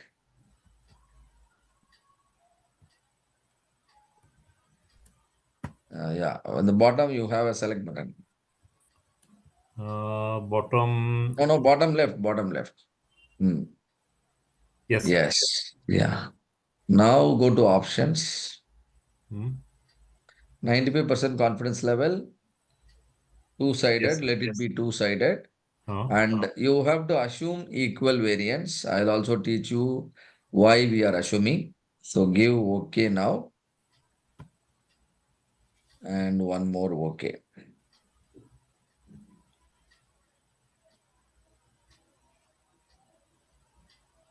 Now the test is done. Look at the I section. Yes. Compare Sir. it against the laboratory. In the laboratory case, we had the I section completely away from the other I section, isn't it? Yes, sir. But in this case, that is not happening. That means your operators are performing the similar way only. Statistically, they are not maintaining any difference. Okay, sir. There is no significant difference between the operator. I am not even looking at p-value. Straight away, I am looking at the data I am telling you. Because when I know the confidence limit, that's what I understand from the p-value also. Yes or no? Yes, sir. If I could see my confidence limit, I no need to see the p-value. Right now, what I understand is all the three operators are maintaining the same pouring temperature. There is no difference between the operator. That is the conclusion. Okay, all of sir. them are. And if you look at the average, look at their average 1417, 14, almost. I think everything is within the limits only. You are saying 1414 and 1420, isn't it? 1410 Okay, 1410. to max 1424. Sorry, 1424. 1424 to 1410, everything is comfortably inside. Yes, sir. Nothing has gone beyond. So requirement is also meeting, and all of them are same only. The operators are maintaining the same pouring temperature statistically. You don't have any difference between the operator. Now you can look at the ANOVA table also. You will be able to see a higher p-value. You can Sir, click the where to session see? window. Click the session window, or you minimize this graph. Yeah, you minimize that graph. Yes. Okay. And now you see ANOVA. You take your cursor to the session window, move upwards. Which is Move this your second cursor window? upwards. No. Already the session window is visible. Interval plot. Yeah, just click there and then move the cursor upward. Move it upward. Yeah. You are now able to see ANOVA table. Proceed. Yeah. Here, ANOVA. Factor is operator. There are three operator ABC, you can see. And then when you come down, ANOVA table is available. Now you need to come down. Come slowly downward. Yeah. The factor, degree of freedom is 2. Look at your p-value. 0.721. This is clearly above 0.05, isn't it? Yes, sir. So the conclusion is there is no significant difference between the operators. All of them are maintaining the same pouring temperature only. No significance. You don't have to take any action in this case, or otherwise you can't take any action. Sir, what is this F value? Sorry to interrupt. Yeah, F value is, it's an F score. It is an F score, isn't it? You remember when I explained, what do you call the Virat Kohli's example? I was moving his average, isn't it? I was indicating his performance by drawing a line. My line was referring to what? Batting average of Virat Kohli. Am I right? So how is my average moving? That is what our discussion earlier. But here, when we actually go for ANOVA, we are still checking whether the average has moved right or left. That is what we are checking. But we check that using a different method. We make use of the variance. When you are making use of the movement of the average, we use a distribution known as G distribution, Z score. And now the variance is moving. Here we make use of the distribution known as F distribution. And you don't have to right now worry about what is exactly F and all. But it is like using two different methods or two different routes, but still reaching the same destination. Right? You have two routes, but ultimately your destination is same. So in Z distribution, we use Z score, but Z score is converted into p-value. Similarly, in F distribution, we use F score. Finally, F score will be converted to p-value. But we are right now comfortable with p-value. Better make your decision using the p-value. Enough. There is a way to use F score also, but it is as good as, as equal as using the p-value only. Okay.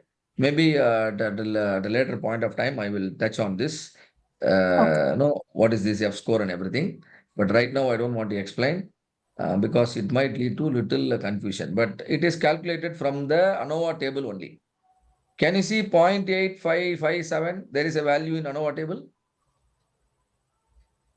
Yes. Can you see 0.8557? Yes, sir. At this image. Yeah. Can you also see 2.6115? Just below that. Yes. Yes, sir. Error. Yes. So find out Yes, the ratio. Find out the ratio of it. 0.8557 divided by 2.6115. You should get 0.33. You should get 0.33. So only that much I can explain now. But why am I? What is that adjusted?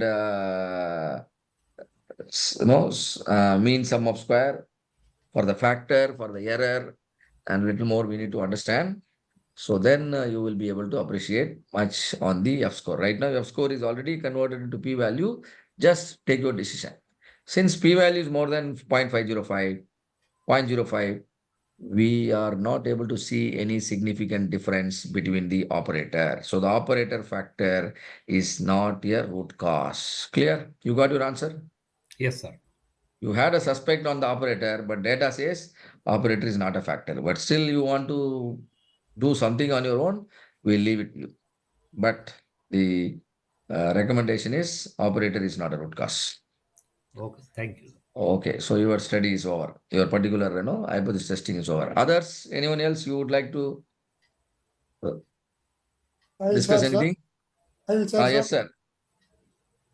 Yeah, you can share, sir. Yeah. So what's your good name? I'm seeing some FM channel. Are you? Yeah, I am Balamurugan from Federal Mogul Motor Parts India Limited. Oh, I thought you were working in some FM radio channel. I was thinking about giving some advertisement. Okay. No.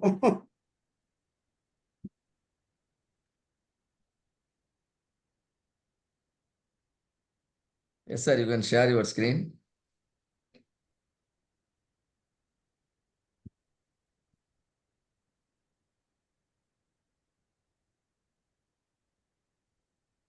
Sorry, sir. Oh, yes, we are seeing. Now, what is the heading? Yeah, you want to see the heading. This is curing time response. Chennai Oh. and Portland, UK and Backamber, Germany. 3 Oh. plants. This is bagging machine 1 and 2. Weight 1, weight 2. Trial 1, trial 2. Because trial 1 is as is, trial 2 is load cell correction. Okay, super. Trial 1, trial Bagging 2. Very good.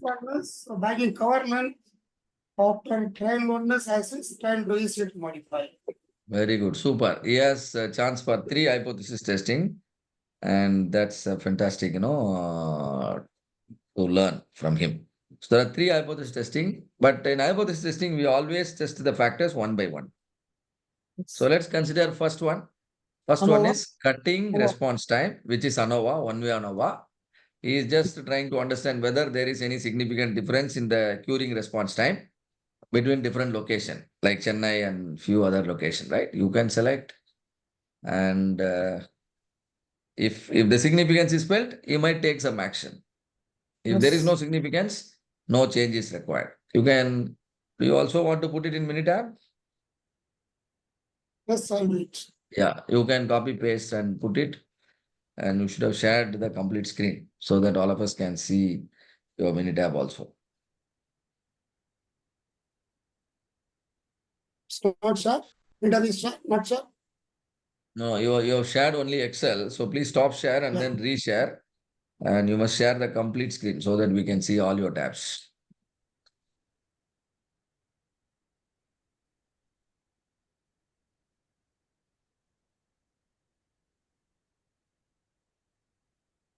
Now it's okay. Very good. So already data is pasted. Chennai, Kostlak, and Bad Camberg. Okay. Nova. What number only- Germany? Oh, Germany. Very good. So response data in separate column. Very good. You have made the right choice, and then you also selected it. Very good. I could understand. Yeah, you're removing and selecting again. You can select them one by one also, or you can select all the 3 together. Both will do. And you should go to options. Assume equal variance, two-sided. Okay. Okay, and one more. Okay. Now, what is your p-value? That is the first question.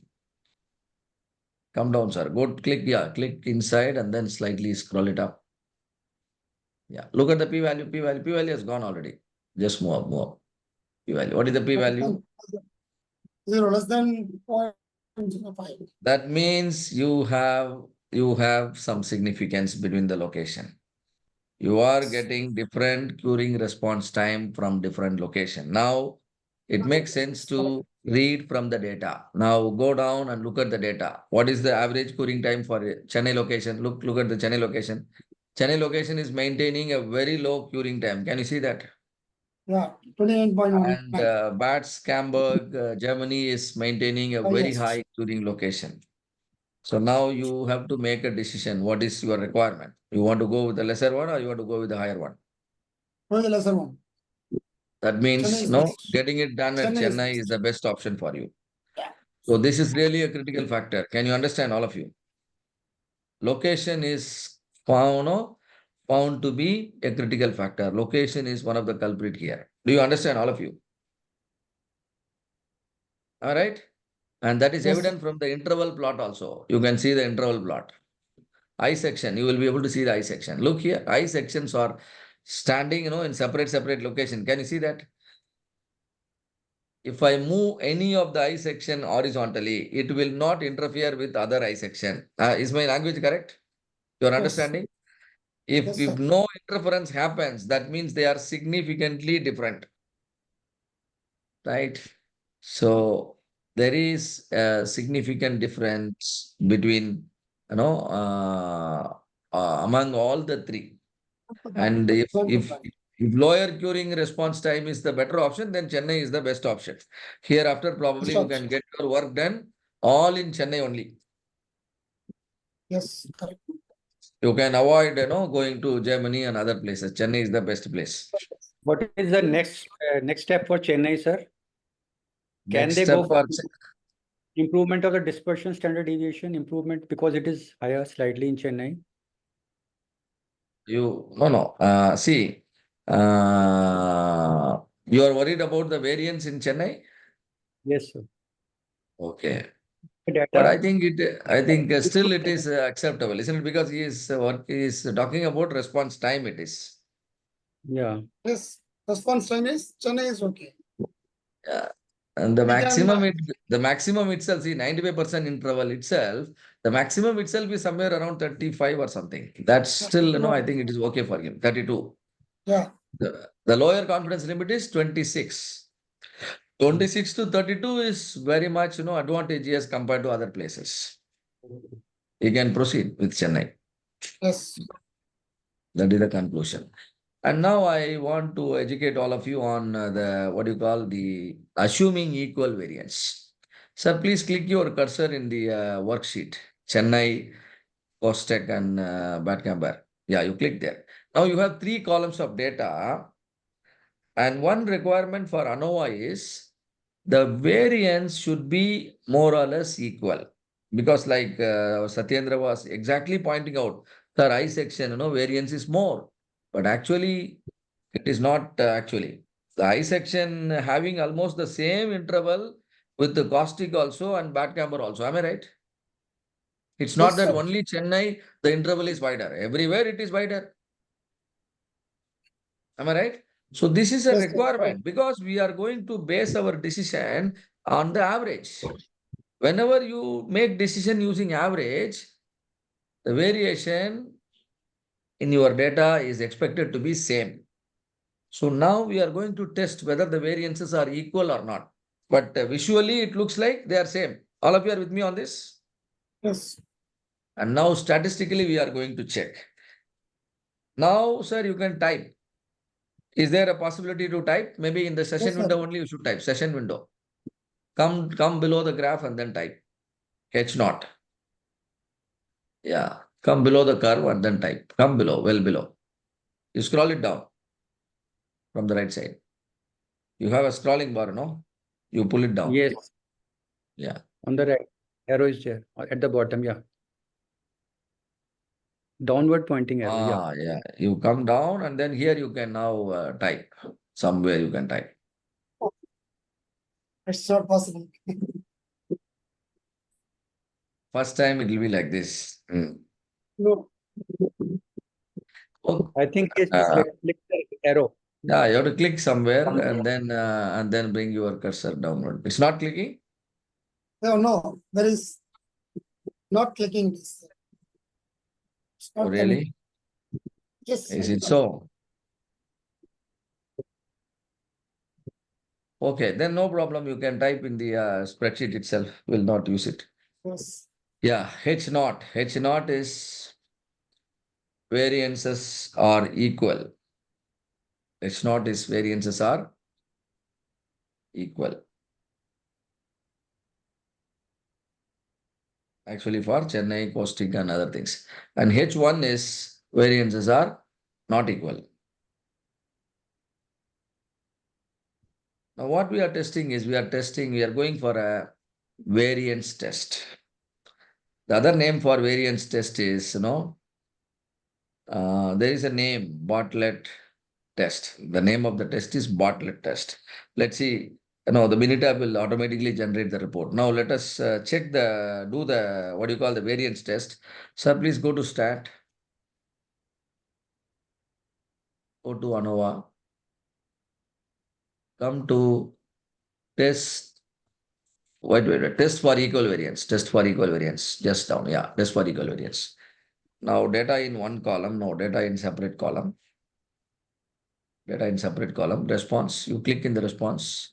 Select the 3 columns. Go to option. 95% confidence level. Now you have to tick that box. Your data must be normal. So normality also, if you don't want to assume, you can check that also. I'll teach that also. So now we are assuming data is normal and give OK. Give OK and give one more OK. Now the test report has come. Let's read it. Come down, come down, come down, come down. Can you see a p-value here? Yeah, exactly. P-value you are seeing here, and also in the box also you can see. Test for equal variance. The name is also available. Bartlett test. Can you see? P-value is less than 0.5. And this is your point is correct. Satyendra's point is correct. Variances are unequal. Variances are unequal because we see a lot of variation in Chennai that is indicated there. So p-value is less than 0.05. That means our conclusion is variances are unequal.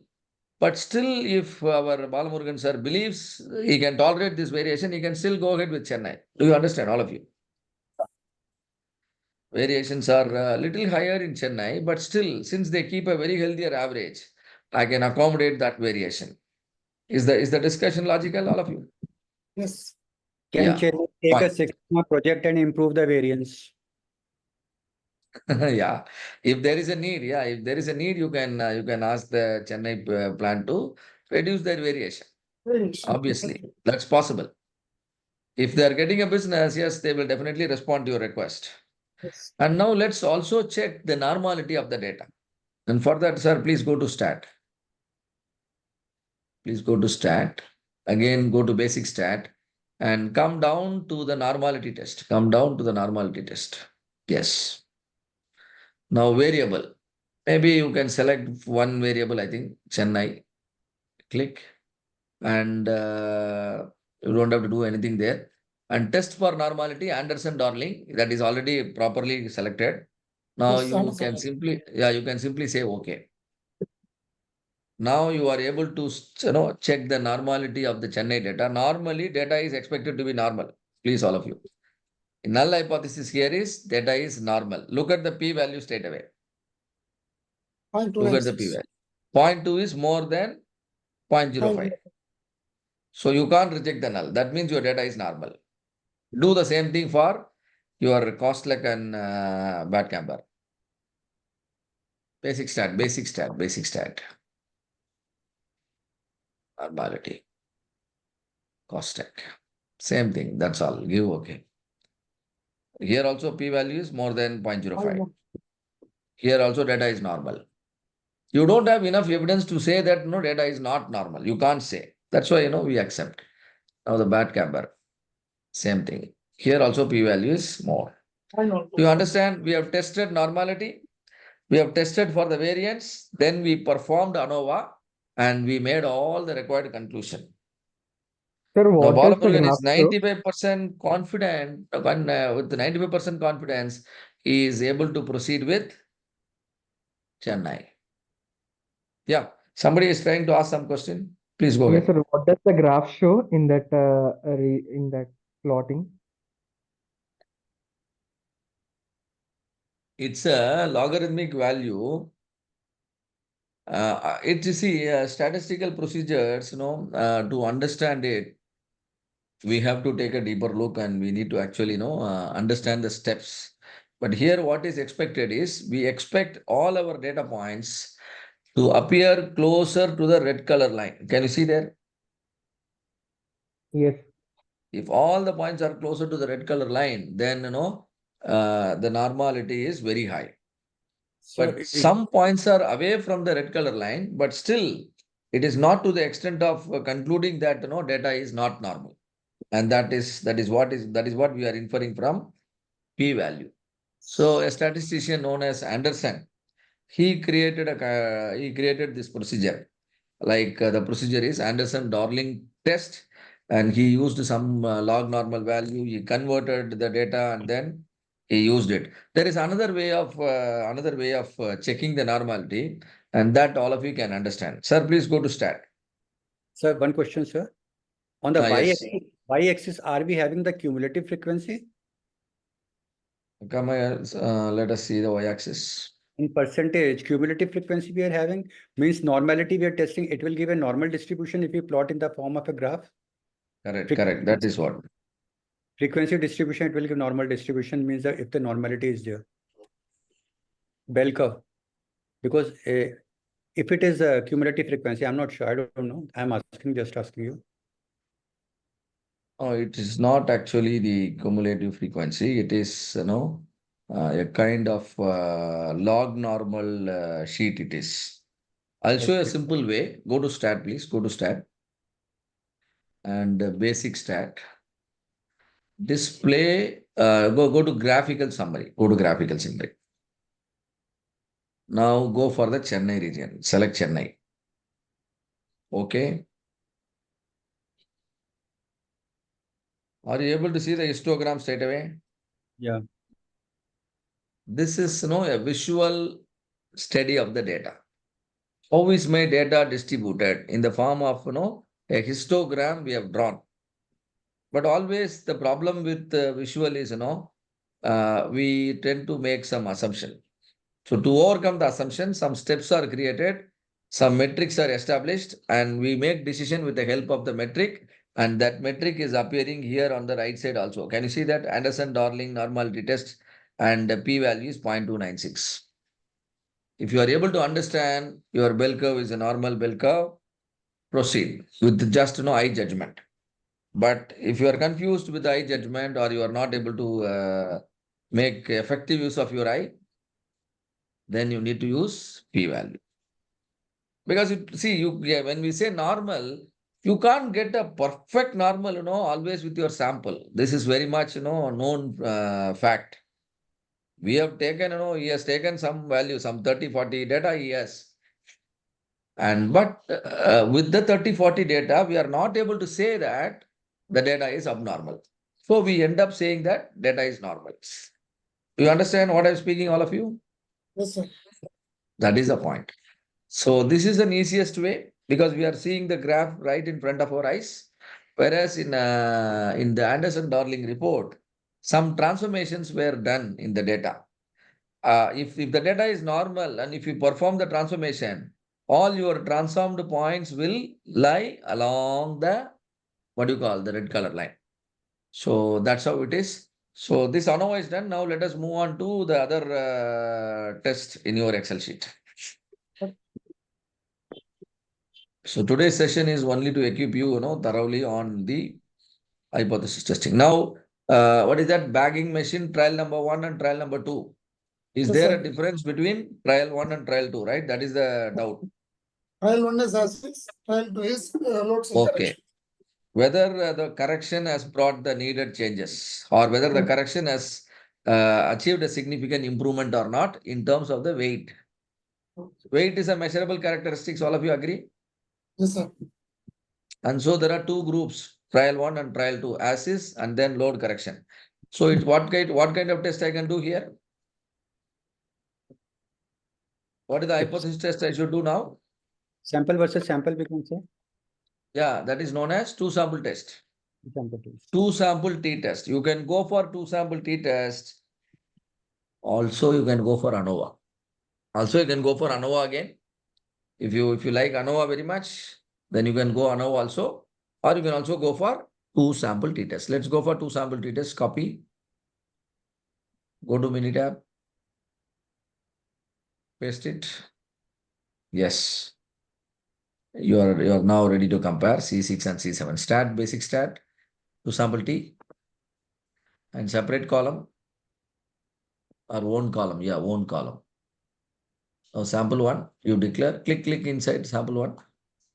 Select your weight 1 and weight 2. Go to option. You must declare that your variance. Yeah, 95%. Hypothesis difference 0. That is null hypothesis. And let's keep it two-tiled and tick that box. Assume equal variance. Tick that box. Yeah, you can give okay. Again, you can give okay. And all done, you can come down to see the p-value. What is the p-value? 0.49. So there is no difference. Your load cell correction is not helping you. Practice. So it's a two sample t-test. Clear, all of you? Yes. So participant, do you want to ask any questions? Because we have a live case study getting discussed. So Balamurugan sir can explain very well if you ask any question. No questions. Now the last option. Sir, we'll move on to then last. Bagging. Bagging machine. Bagging cover length. Power It is length. bagging cover length. Now it is a length data, as is and heater modified. Modify. We should Very continue. good. So whether heater modification is helping or not. So stat, basic stat, to sample T. Very good. You have to click there, yeah. Now C9, C10, all good.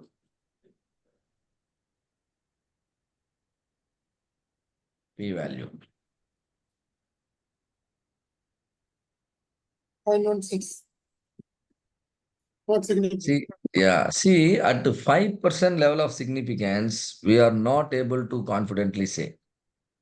But maybe at the 20% level of significance and all, no, it's too much actually. If your company is okay to accept a 20% level of significance, that then you can say that something is happening. But right now, with 5% normal practice, we are not able to declare anything here. There are some changes we are noticing in the data, but still it is not statistically significant. So two sample t-tests we performed. In both cases, we are failed to understand the significance. And but in ANOVA, we are able to feel the significance with Chennai, and we also made a decision. Whereas with respect to the both two sample t-test, we are not able to make a decision simply because we got a higher p-value. That he can't affect changes. That is the conclusion. Can you understand, all of you? He can't affect the changes based on the pilot study or sample study he conducted. Thank you very much, sir. Thank you, sir. Yeah. Shall I answer? Yeah, you can stop sharing. So that means you're all equipped well now to deal with the data. And what else? So what else you want to know about hypothesis testing?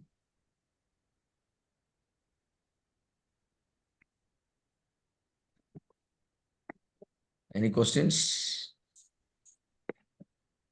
Yeah, somebody asked F score and other things. Should I show? But sometimes explaining, some things can be more confusing.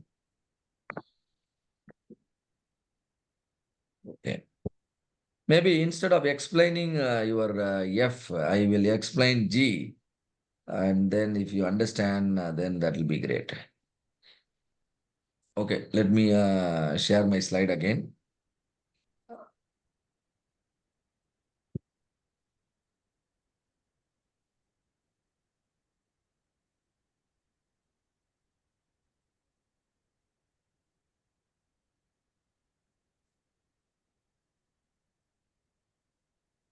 Yeah, you can see my screen.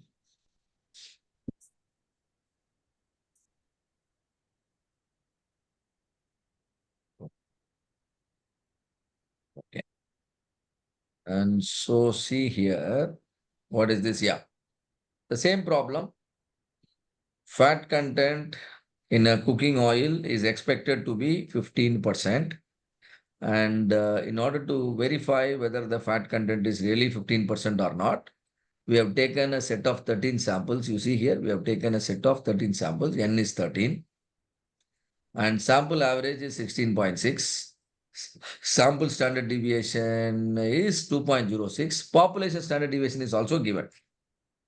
When population standard deviation is also given, you can go for one sample G-test. So what we do is, look here, there is a formula for calculating G-score. Somebody asked for understanding the F-score, isn't it? Who is that? Our, It's me, sir, Anita. yeah. So for you, I'm explaining, right? So now the steps you need to understand so that your question will get answered. Otherwise, if you are skipping the steps, then you will only have p-value and your question, will remain unanswered. So we are trying to calculate something known as G-score. Look at the formula for G-score. The difference, numerator is the difference between sample mean and population mean. Am I right? Can you understand the numerator? The difference between sample mean and population mean. What is population mean? The company's declaration. They declare that all the cooking oil bottle will have 15% fat content. So the population mean is 15. However, our sample mean is how much? 16.6. The deviation we observe in the average or sample average is our numerator. All of you are with me? Yes. And for sample movement, what is that? What is the distribution we refer to? For sample movement, sorry, for average, for the movement of the average, what is the distribution we are supposed to refer? Population or sample or sampling? You understand what I'm asking you? If you are trying to understand how your sample average is moving, Sampling distribution. sampling distribution. The moment you know sampling distribution, you must use standard error. Am I right? Yes. Now this deviation, how much is the deviation? 1.6. Am I right?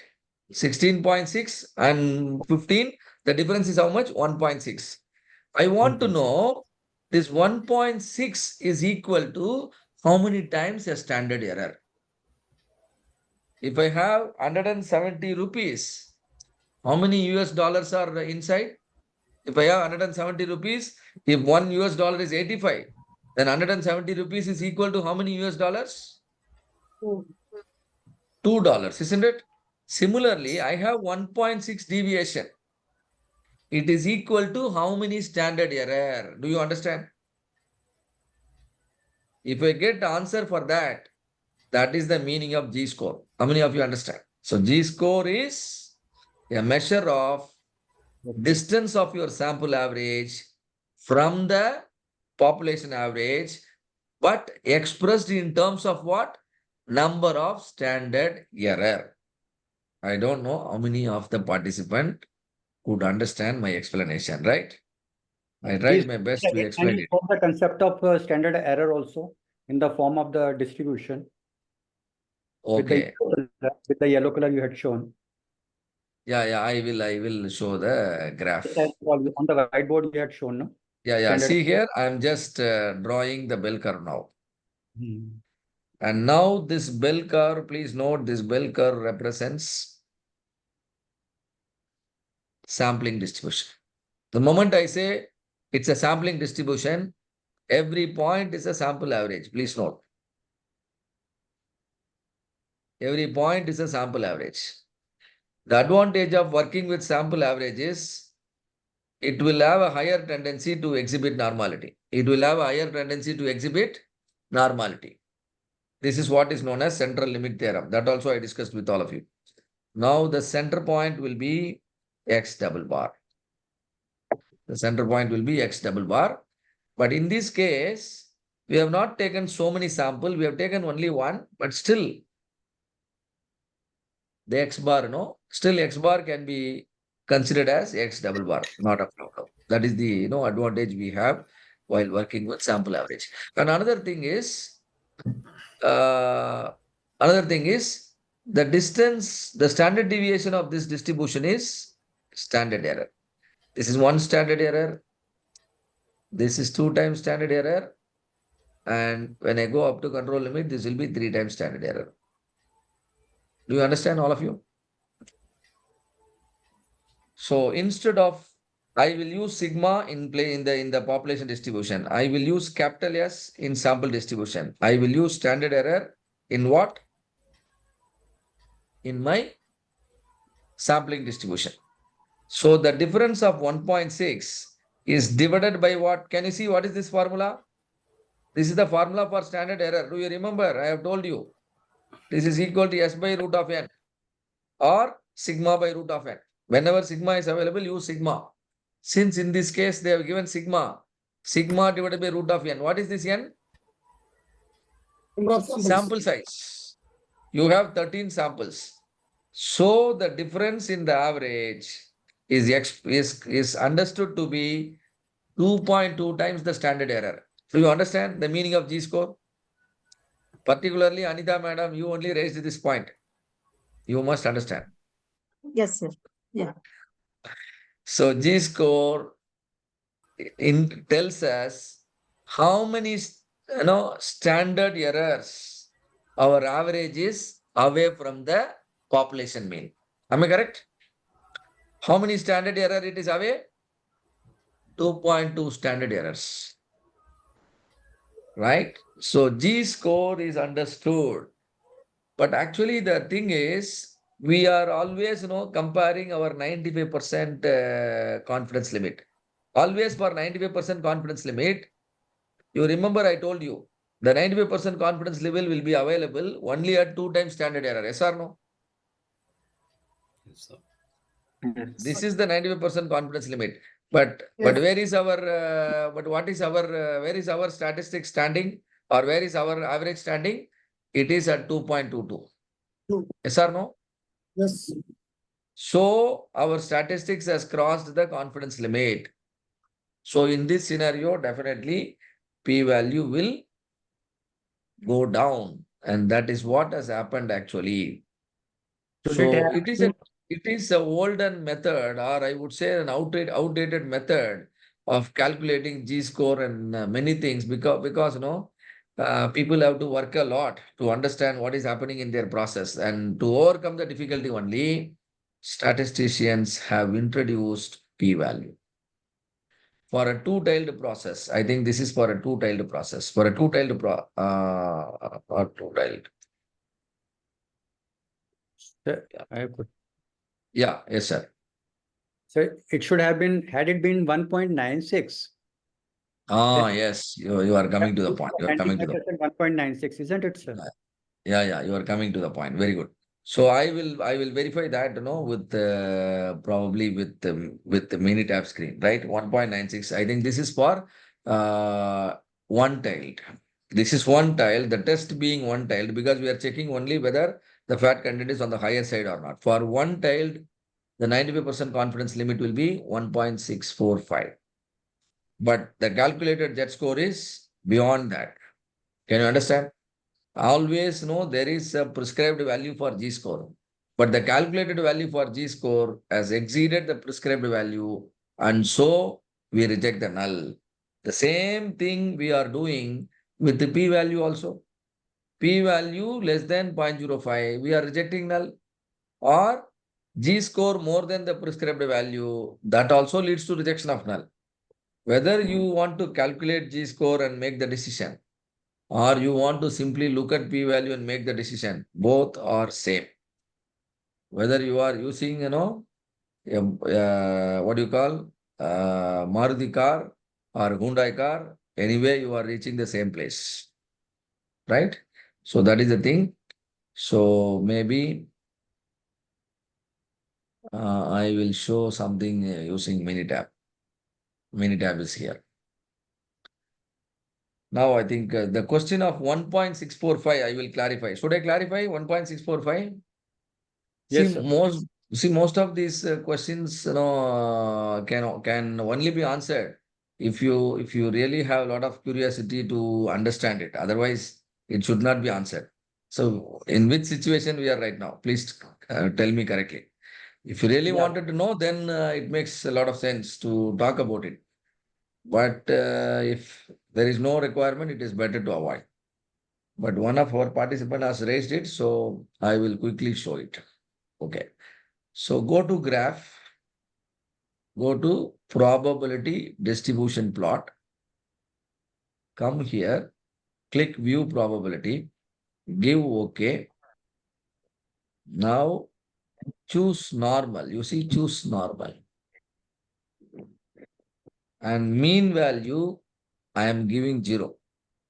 Please tell me, all of you, is there any chance in any problem or any case study you come across, will you get an average value equal to 0? It is an hypothetical case. Please note, it's an hypothetical case. We simply believe that our average is on the target. If the average is on the target, the deviation in the average is how much? 0. The deviation between our average and the target is what? No, what we indicate as the G-score. Yes or no? Yes. So right now, the what do you call the deviation is, or the average deviation is believed to be 0, and the standard deviation is considered as 1. Whenever you assume average as 0 and standard deviation as 1, your distribution should now be called as standard normal distribution. It is not a normal distribution, it is now standard normal distribution. If I change this mean to, let us say, 22 and standard deviation to 1.5, now what kind of distribution I am dealing with now? Normal distribution. When I make it 0 and make this 1, now I am dealing with standard normal distribution. Standard normal distribution means, it's an ideal case. It's not a kind of, what to say, a real case. It is an assumed case. Okay. Now I go to shaded area. What is the test we performed with respect to the, what do you call, the oil content, fat content? Right tile. Can you see here right tile, all of you? Yes. Particularly Right. Satyendra sir, right tile. And Yes, sir. now I'm going to declare the probability. I want to say the right tile means the area to the right. The area to the right, I must declare now. Let me declare 0.05. Now let me try to find out the value of the line. You see one line drawn here. I want to understand the line. That line is nothing but the value of the G-score. Let us see. I'm giving okay. What is the value of the line? 1.6. 0.645. If your statistics comes to this point, the G-score should assume a value of how much? 1.645. But what happened with your sample? G-score has assumed a value of 2.2. That means where is your G-score? Your G-score is in the red color region. Can you understand? Yes. What is red color region? Red color region is a significant region. Red color Yeah. region is a significant region. So you must reject your null. Whenever you see your statistics on the significant zone, you must reject your null. So 1.645 is the reference Z-score. 1.645 is the reference Z-score for one-tailed G test. All of you understand? We can't remember all of this, isn't it? That is why we are not teaching you. Why are we not teaching all of this? Because people find it hard to memorize. You don't have to, then you have to write a lot of notes, and then, finally you will struggle reading your notes. That's why we have simplified everything. Well, how we simplified? Convert all this information into p-value. In the background, all these things will happen, but you don't have to worry. You simply look at p-value and understand. P-value less than 0.05, reject the null. More than 0.05, fail to reject the null. And what to do when it happens to reject the null? What to do when it happens to fail to reject the null? Helpful? Yes, sir. Thank you. But still, I have not explained the F-score, because I explained only Z-score here. The same, because Z-score has something to do with Z distribution. Z distribution means the distribution of averages. But to get the F-score, you must visualize distribution of variance, which I want to avoid, because it will lead to so much complication, and you might even, slip from the basics. I don't want that to happen. So already you have developed some good understanding. Let's proceed with that. Okay, Sure, any sir. more questions? So I think now you people are, very well equipped to deal with the continuous data. Is my understanding correct? Any situation, given a situation, you people will definitely handle it properly. Mouse curves. Huh? What are you saying, Sridhar? Nothing, sir. Oh, nothing or no. No means you can't handle. Nothing means you are agreeing with me. What is Yes. the answer? You are agreeing with me, right? But don't worry. If see whatever whomsoever shared their data, This is how you must learn actually. You must do something at your side, and then you should consult us. You must take the training to the next level. That is known as coaching. You must take the training to the next level, what is known as coaching. Get yourself, coached. So what will happen? You will be able to link your learning with the practice. Otherwise, theory will be isolated, and then you might, think like you have still not understood, but the basics are given. Okay. Any other questions or doubts? Most welcome.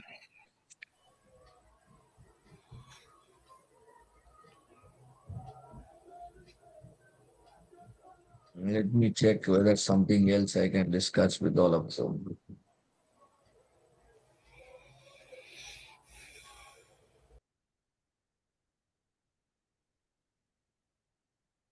Sir, regarding, excuse me, sorry, Yeah, please. Regarding? regarding the examination, so Hmm. how the questions answer will be there and how will you pass out? Oh, regarding exams. For exams, questions will come only from the mark questions. Some preparatory exam link that has been shared with all of you. No. Still not it. Okay. 1 minute. What is your group number? GB? BB? What is the number? GB and BB? 62. Yeah, 62 is 75. one. Yeah, 62 and 75. Yes. I should have shared already. I'll share it one more time. Sir, the recordings which have been shared in the application, Okay. open only in the application, can we forward them to the desktop? That is not being possible. So that we are not actually having the provision right now. Because if it is mailed, Because then we can save on the desktop also. And these recordings understand. will be available for 1 year only then. No. 1 year we say, but then we try to give you as much time as possible. But 1 year we normally say. But then we Sir, can one give thing, you. shall I interpret Yeah, now? please.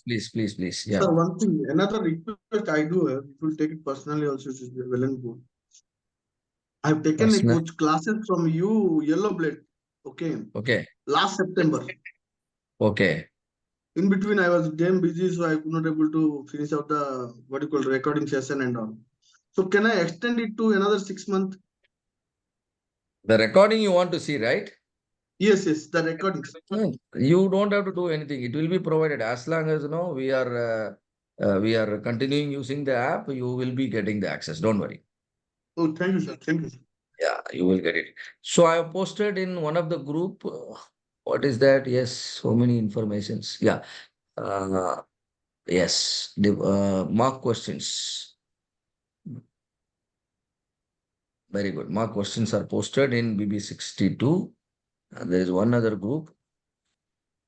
BB62. 75. Yeah, I'll post there also. So that is done. And the group 75.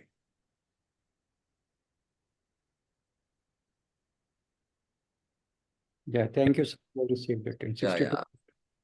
Yeah, that you can practice. Okay. Similarly, GB 75. So any challenges, feel free to discuss your challenges with us, and that's how we will also be motivated to explain. Otherwise, simply explaining something on our own sometimes can lead to confusion. So you try to work out those, particularly the analytical problems. Because theoretical problem, you will not have theoretical questions, you will not have any challenges. Once the answer is revealed, yes, you understand. But for analytical questions, if you know how the answer is arrived, you try to work out. But if any help is required, please contact us.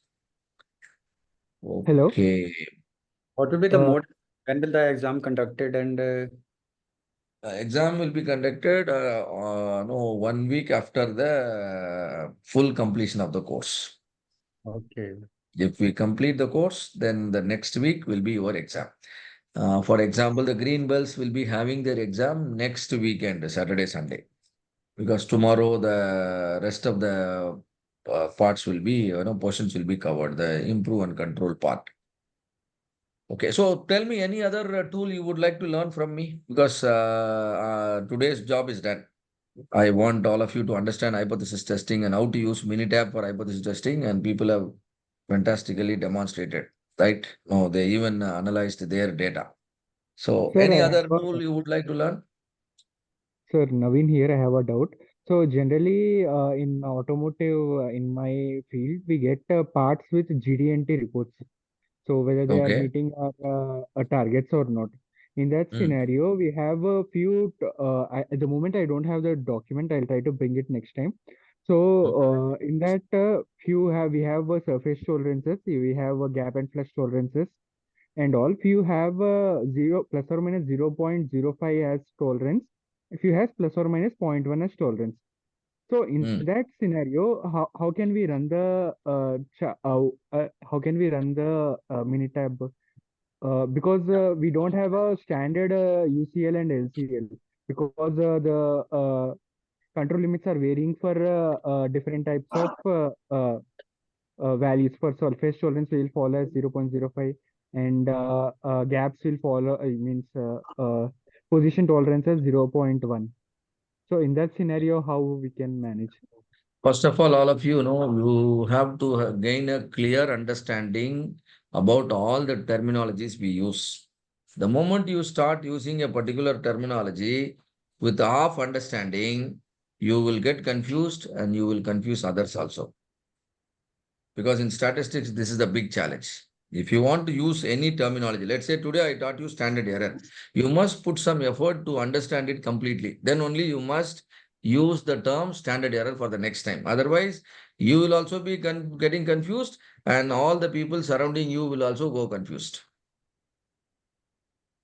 Good that you learned, but then before using, you must work on it. Please note, in the hypothesis testing, I have never asked for upper specification limit and lower specification limit. Have you noticed? Like right now, Satyendra shared some data, and then Balamurugan shared some data, and none of them revealed the upper spec and lower spec, isn't it? Even if upper spec and lower spec were available, they were used only at the time of making the decision Yeah. in whether to go for Chennai or not. So for performing hypothesis testing, what we need is we only need confidence limits. That's all. Okay. Not the specification limits, not the Yeah. tolerance limits given by the customer. Tolerance limits given by the customer are required to conduct the capability analysis. But right now we are only trying to understand the statistical significance, whether my process is shifted significantly or not. See, if a process is shifted, even after shifting, process can continue to meet the customer requirement. That is also possible. Process got shifted, but still it can still meet the customer requirement. Just because it meet the customer requirement, can you ignore a significant shift? No. No, you can't, right? So you will take an action. So when to take an action, when not to take an action, that is the question we are getting answered.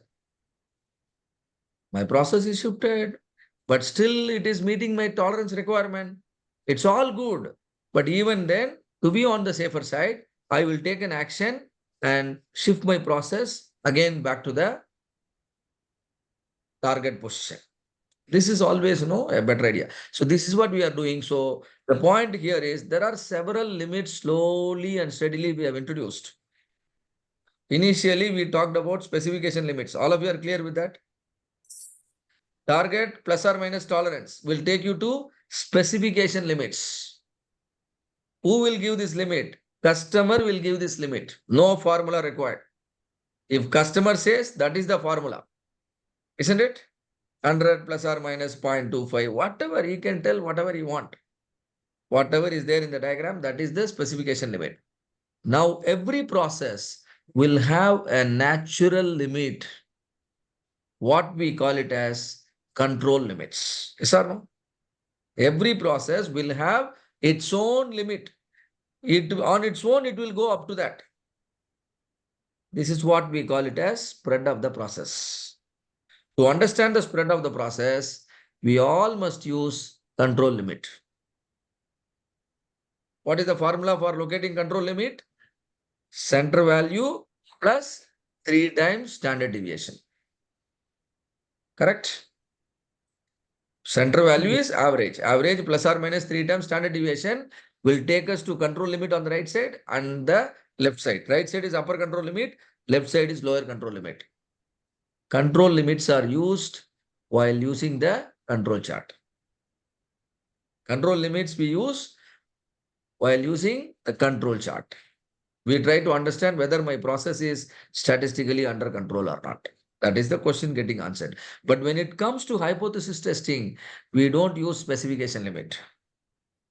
We don't use control limit. Rather, we use confidence limit.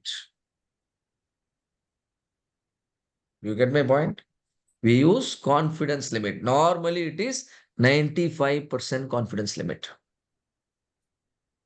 And 95% confidence limit for a one-tailed study is 95% confidence limit for a one-tailed study is center. One-tailed study is, the Z score will be 1.645. For a two-tailed test, the Z score will be 1.96. Both side 1.96. But in order to overcome, the barrier of memorizing all these numbers, we have introduced another beautiful tool. You know what is that tool? P-value. So without even you thinking much, you can understand whether your statistics has exceeded the confidence limit or not.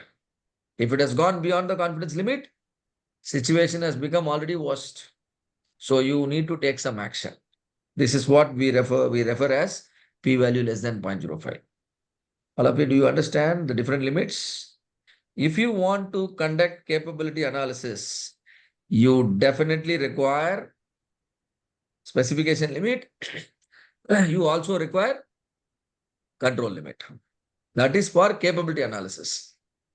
If you are performing what you call the hypothesis testing, you require confidence limit.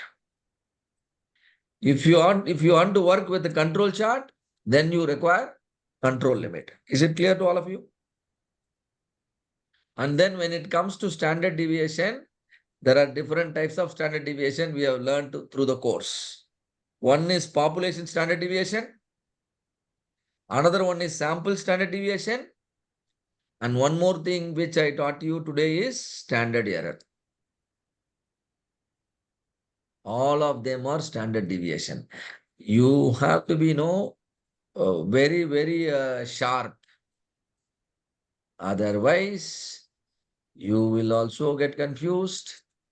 Everyone around you will also get confused. That is not the expected outcome. The expected outcome is, lot of clarity in what we speak and what we communicate and what we interpret. Right? We use data and then make the very correct, very perfect kind of conclusions. Hope we are not confusing you, isn't it? But normally, this takes time to internalize. In fact, in many, many training programs, this will not be taught. Even if you pay 1 lakh and 1.5 lakh, they will not teach you. Because they very well know if they teach all of this, you will ask back the 1.5 lakh. So they will never teach this kind of stuff. Because, people, teaching is also difficult and people still could understand, the other way possible. Even though you try to simplify, but still it will be tough on the other side. Am I correct or not? Because we know the subject, we try to simplify, but still for you, it will be still tougher. But definitely, knowing is good. Later on, you will feel more and more comfortable and you will feel empowered to handle any kind of data and make any required decision. Right? But slowly, you should also parallelly read literatures. You should not, completely depend on just these lectures. You must read some good books. And then you will be able to develop a good understanding And that will make all the difference. And definitely, people will start appreciating your presentations and decisions. One Oh, ebook has been shared in the group, sir. yeah, I will share. I will share some books with all of you. One book has already been shared, sir, in the beginning, or it is Oh, available. what is that? Six Sigma handbook, huh? Yes, sir. Yes, sir. Yeah. I will share some more books also, and you can refer to those books after completion of the training, not now. I will certainly share, right?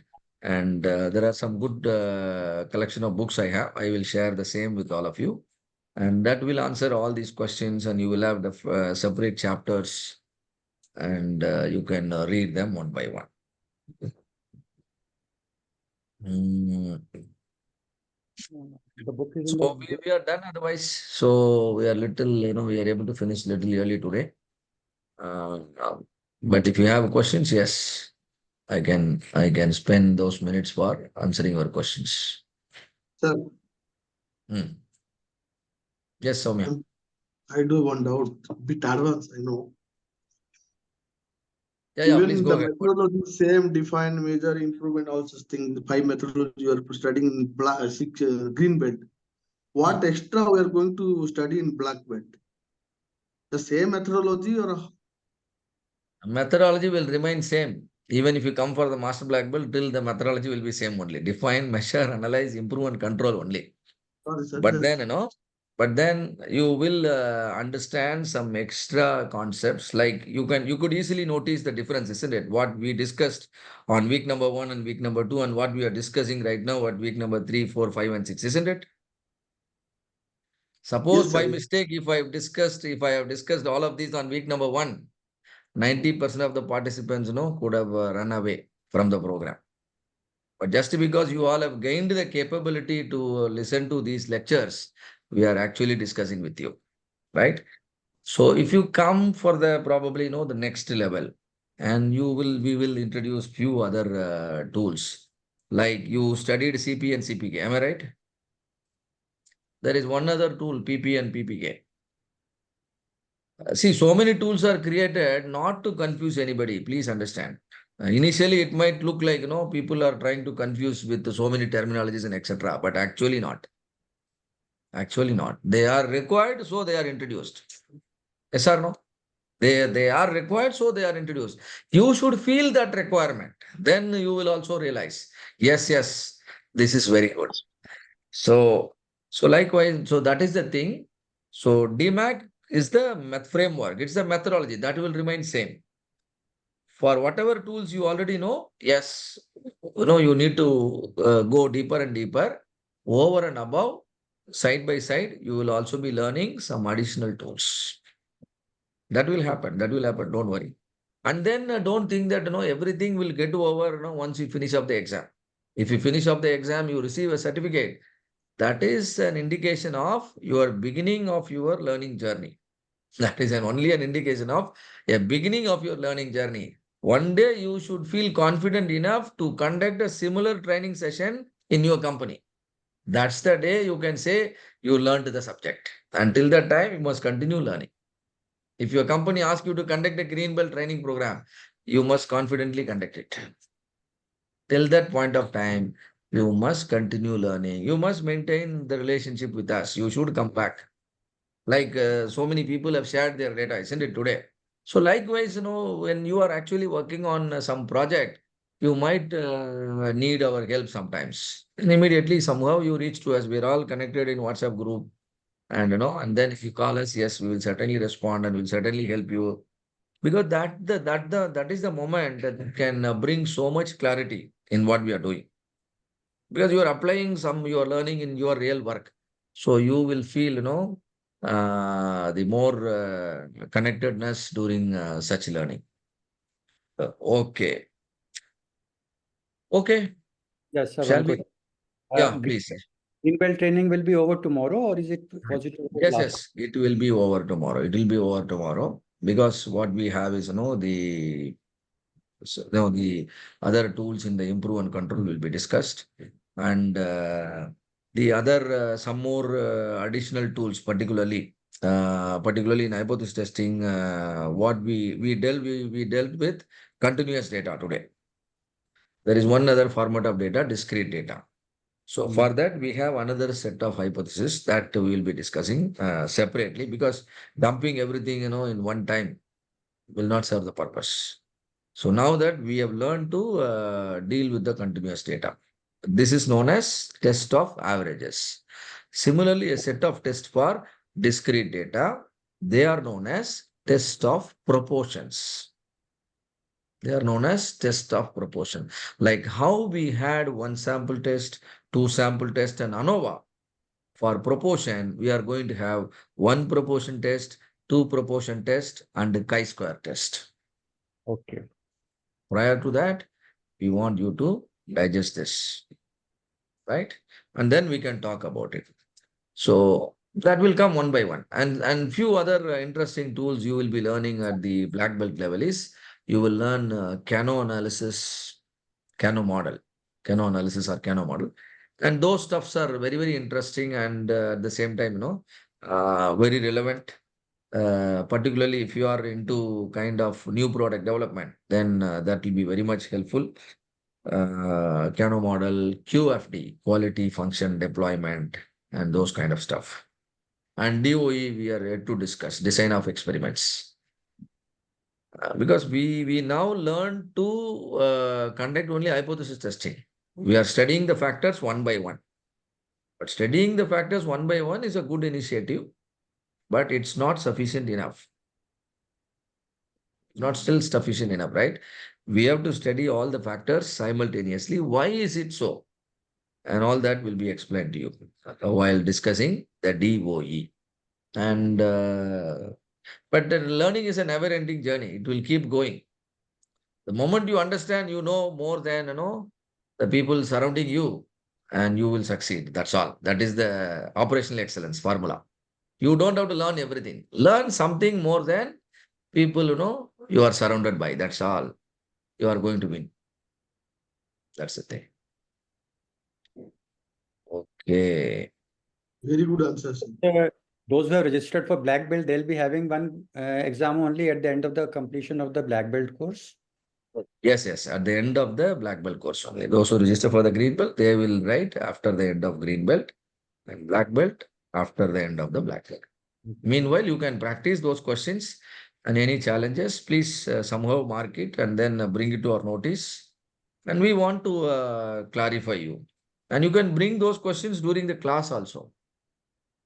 Because Yeah. it is very interesting for us to deal with your doubts if somebody is raising. And it will make our job easier. That is the point. Okay, any other question you want to ask? We can spend, otherwise we can close a little early today, like Yes, sir. 10:05 only. On last final question. This is Jagnish. Yes, See, we Jagdish. performed ANOVA test for laboratories, laboratory 1, 2, 3, and 4, and we found out that laboratory TAT was on higher side. I mean, which is not under the nominal thing. So, what would be the next course of action to bring down that? Some thoughts on that, sir. So first of all, we have taken a firm decision to declare that laboratory 3 is having a higher TAT. Yeah, And laboratory 4 is having a lower TAT. Yeah. Now, what is required? Suppose if you are the chief of the hospital and if you have four laboratories, all of them running in different manner, what will be your requirement? So, I want to bring down that laboratory 3 TAT to the minimum. I mean, not the minimum. First of at all, least to the average. you will expect all the laboratory to perform at the same level. Yeah, correct. And importantly, laboratory 4 is found to be the best. Yeah. You learn from them. You ask other laboratories to learn from them. You standardize So their that- procedure. And Okay. those standardized procedure can be shared with 1, 2, and 3. Because 4 seem to be performing extremely good. And it is the same process. What is making them perform differently? So you can share the best practices followed by laboratory 4 with 1, 2, and 3. Then after few days or few months, you will be able to see all the 4 laboratory performing at the same level, all of them maintaining a lower turnaround time. Yes or no? Yeah, correct. True. This is what is expected from the managers and leaders who are responsible for bringing up the performance. Right? If needed, you initiate some brainstorming discussion, understand their problems, why are they not cooperating, and why are they not sharing the best practice, and all that you should resolve. That is Okay, beyond okay. your statistics. That requires some kind of managerial and leadership skills to deal with the people and convince them. Why are you insisting everybody to come in line, and all that you must convince, and then they will start cooperating. Then they will actually bring down the TAT, and then you will be appreciated for that if the result happens. Sir, is I am all. having one personal question. May I ask it Yeah, regarding sure, the time schedule? Next yeah, no problem. 21st. Well, next 21st, I just gone through it. It is a one full day session, Saturday, Sunday. And Saturday, unfortunately, I have a block at somewhere else. So I will Really? not be able to attend that lecture even if I wish to. So 21st. Okay. That is my personal issue, sir. Okay, one option is, yes, definitely you can try to go through the recording. Other option is, if you want to attend a similar session, we can accommodate you. Yes, Because sir. we have been doing the batches repeatedly, no? So second option, Doing- I think it's a good because Yeah, we can accommodate you in some other batch, and then you can attend that one more time, not a problem. You just have to, so for that, to whom I have to write or request? I think Prabhakar can help. You all Yes, know Prabhakaran, right? right. You just connect with At him. this time, name is And very at- renowned, sir. Yeah, Thank you. we Thank you. at the maximum, we might require one email from you, just with a justifying reason. That's all. Yes, sir. Sure, sir. Thank you very That much. is possible. That is possible. Sure, sir. Okay. Okay. So thank you very much, all of you. Today we can close with this, and you will be, having the class again tomorrow on improve and control as usual. Okay. Thank Yes, you. Bye bye. thanks. Good night.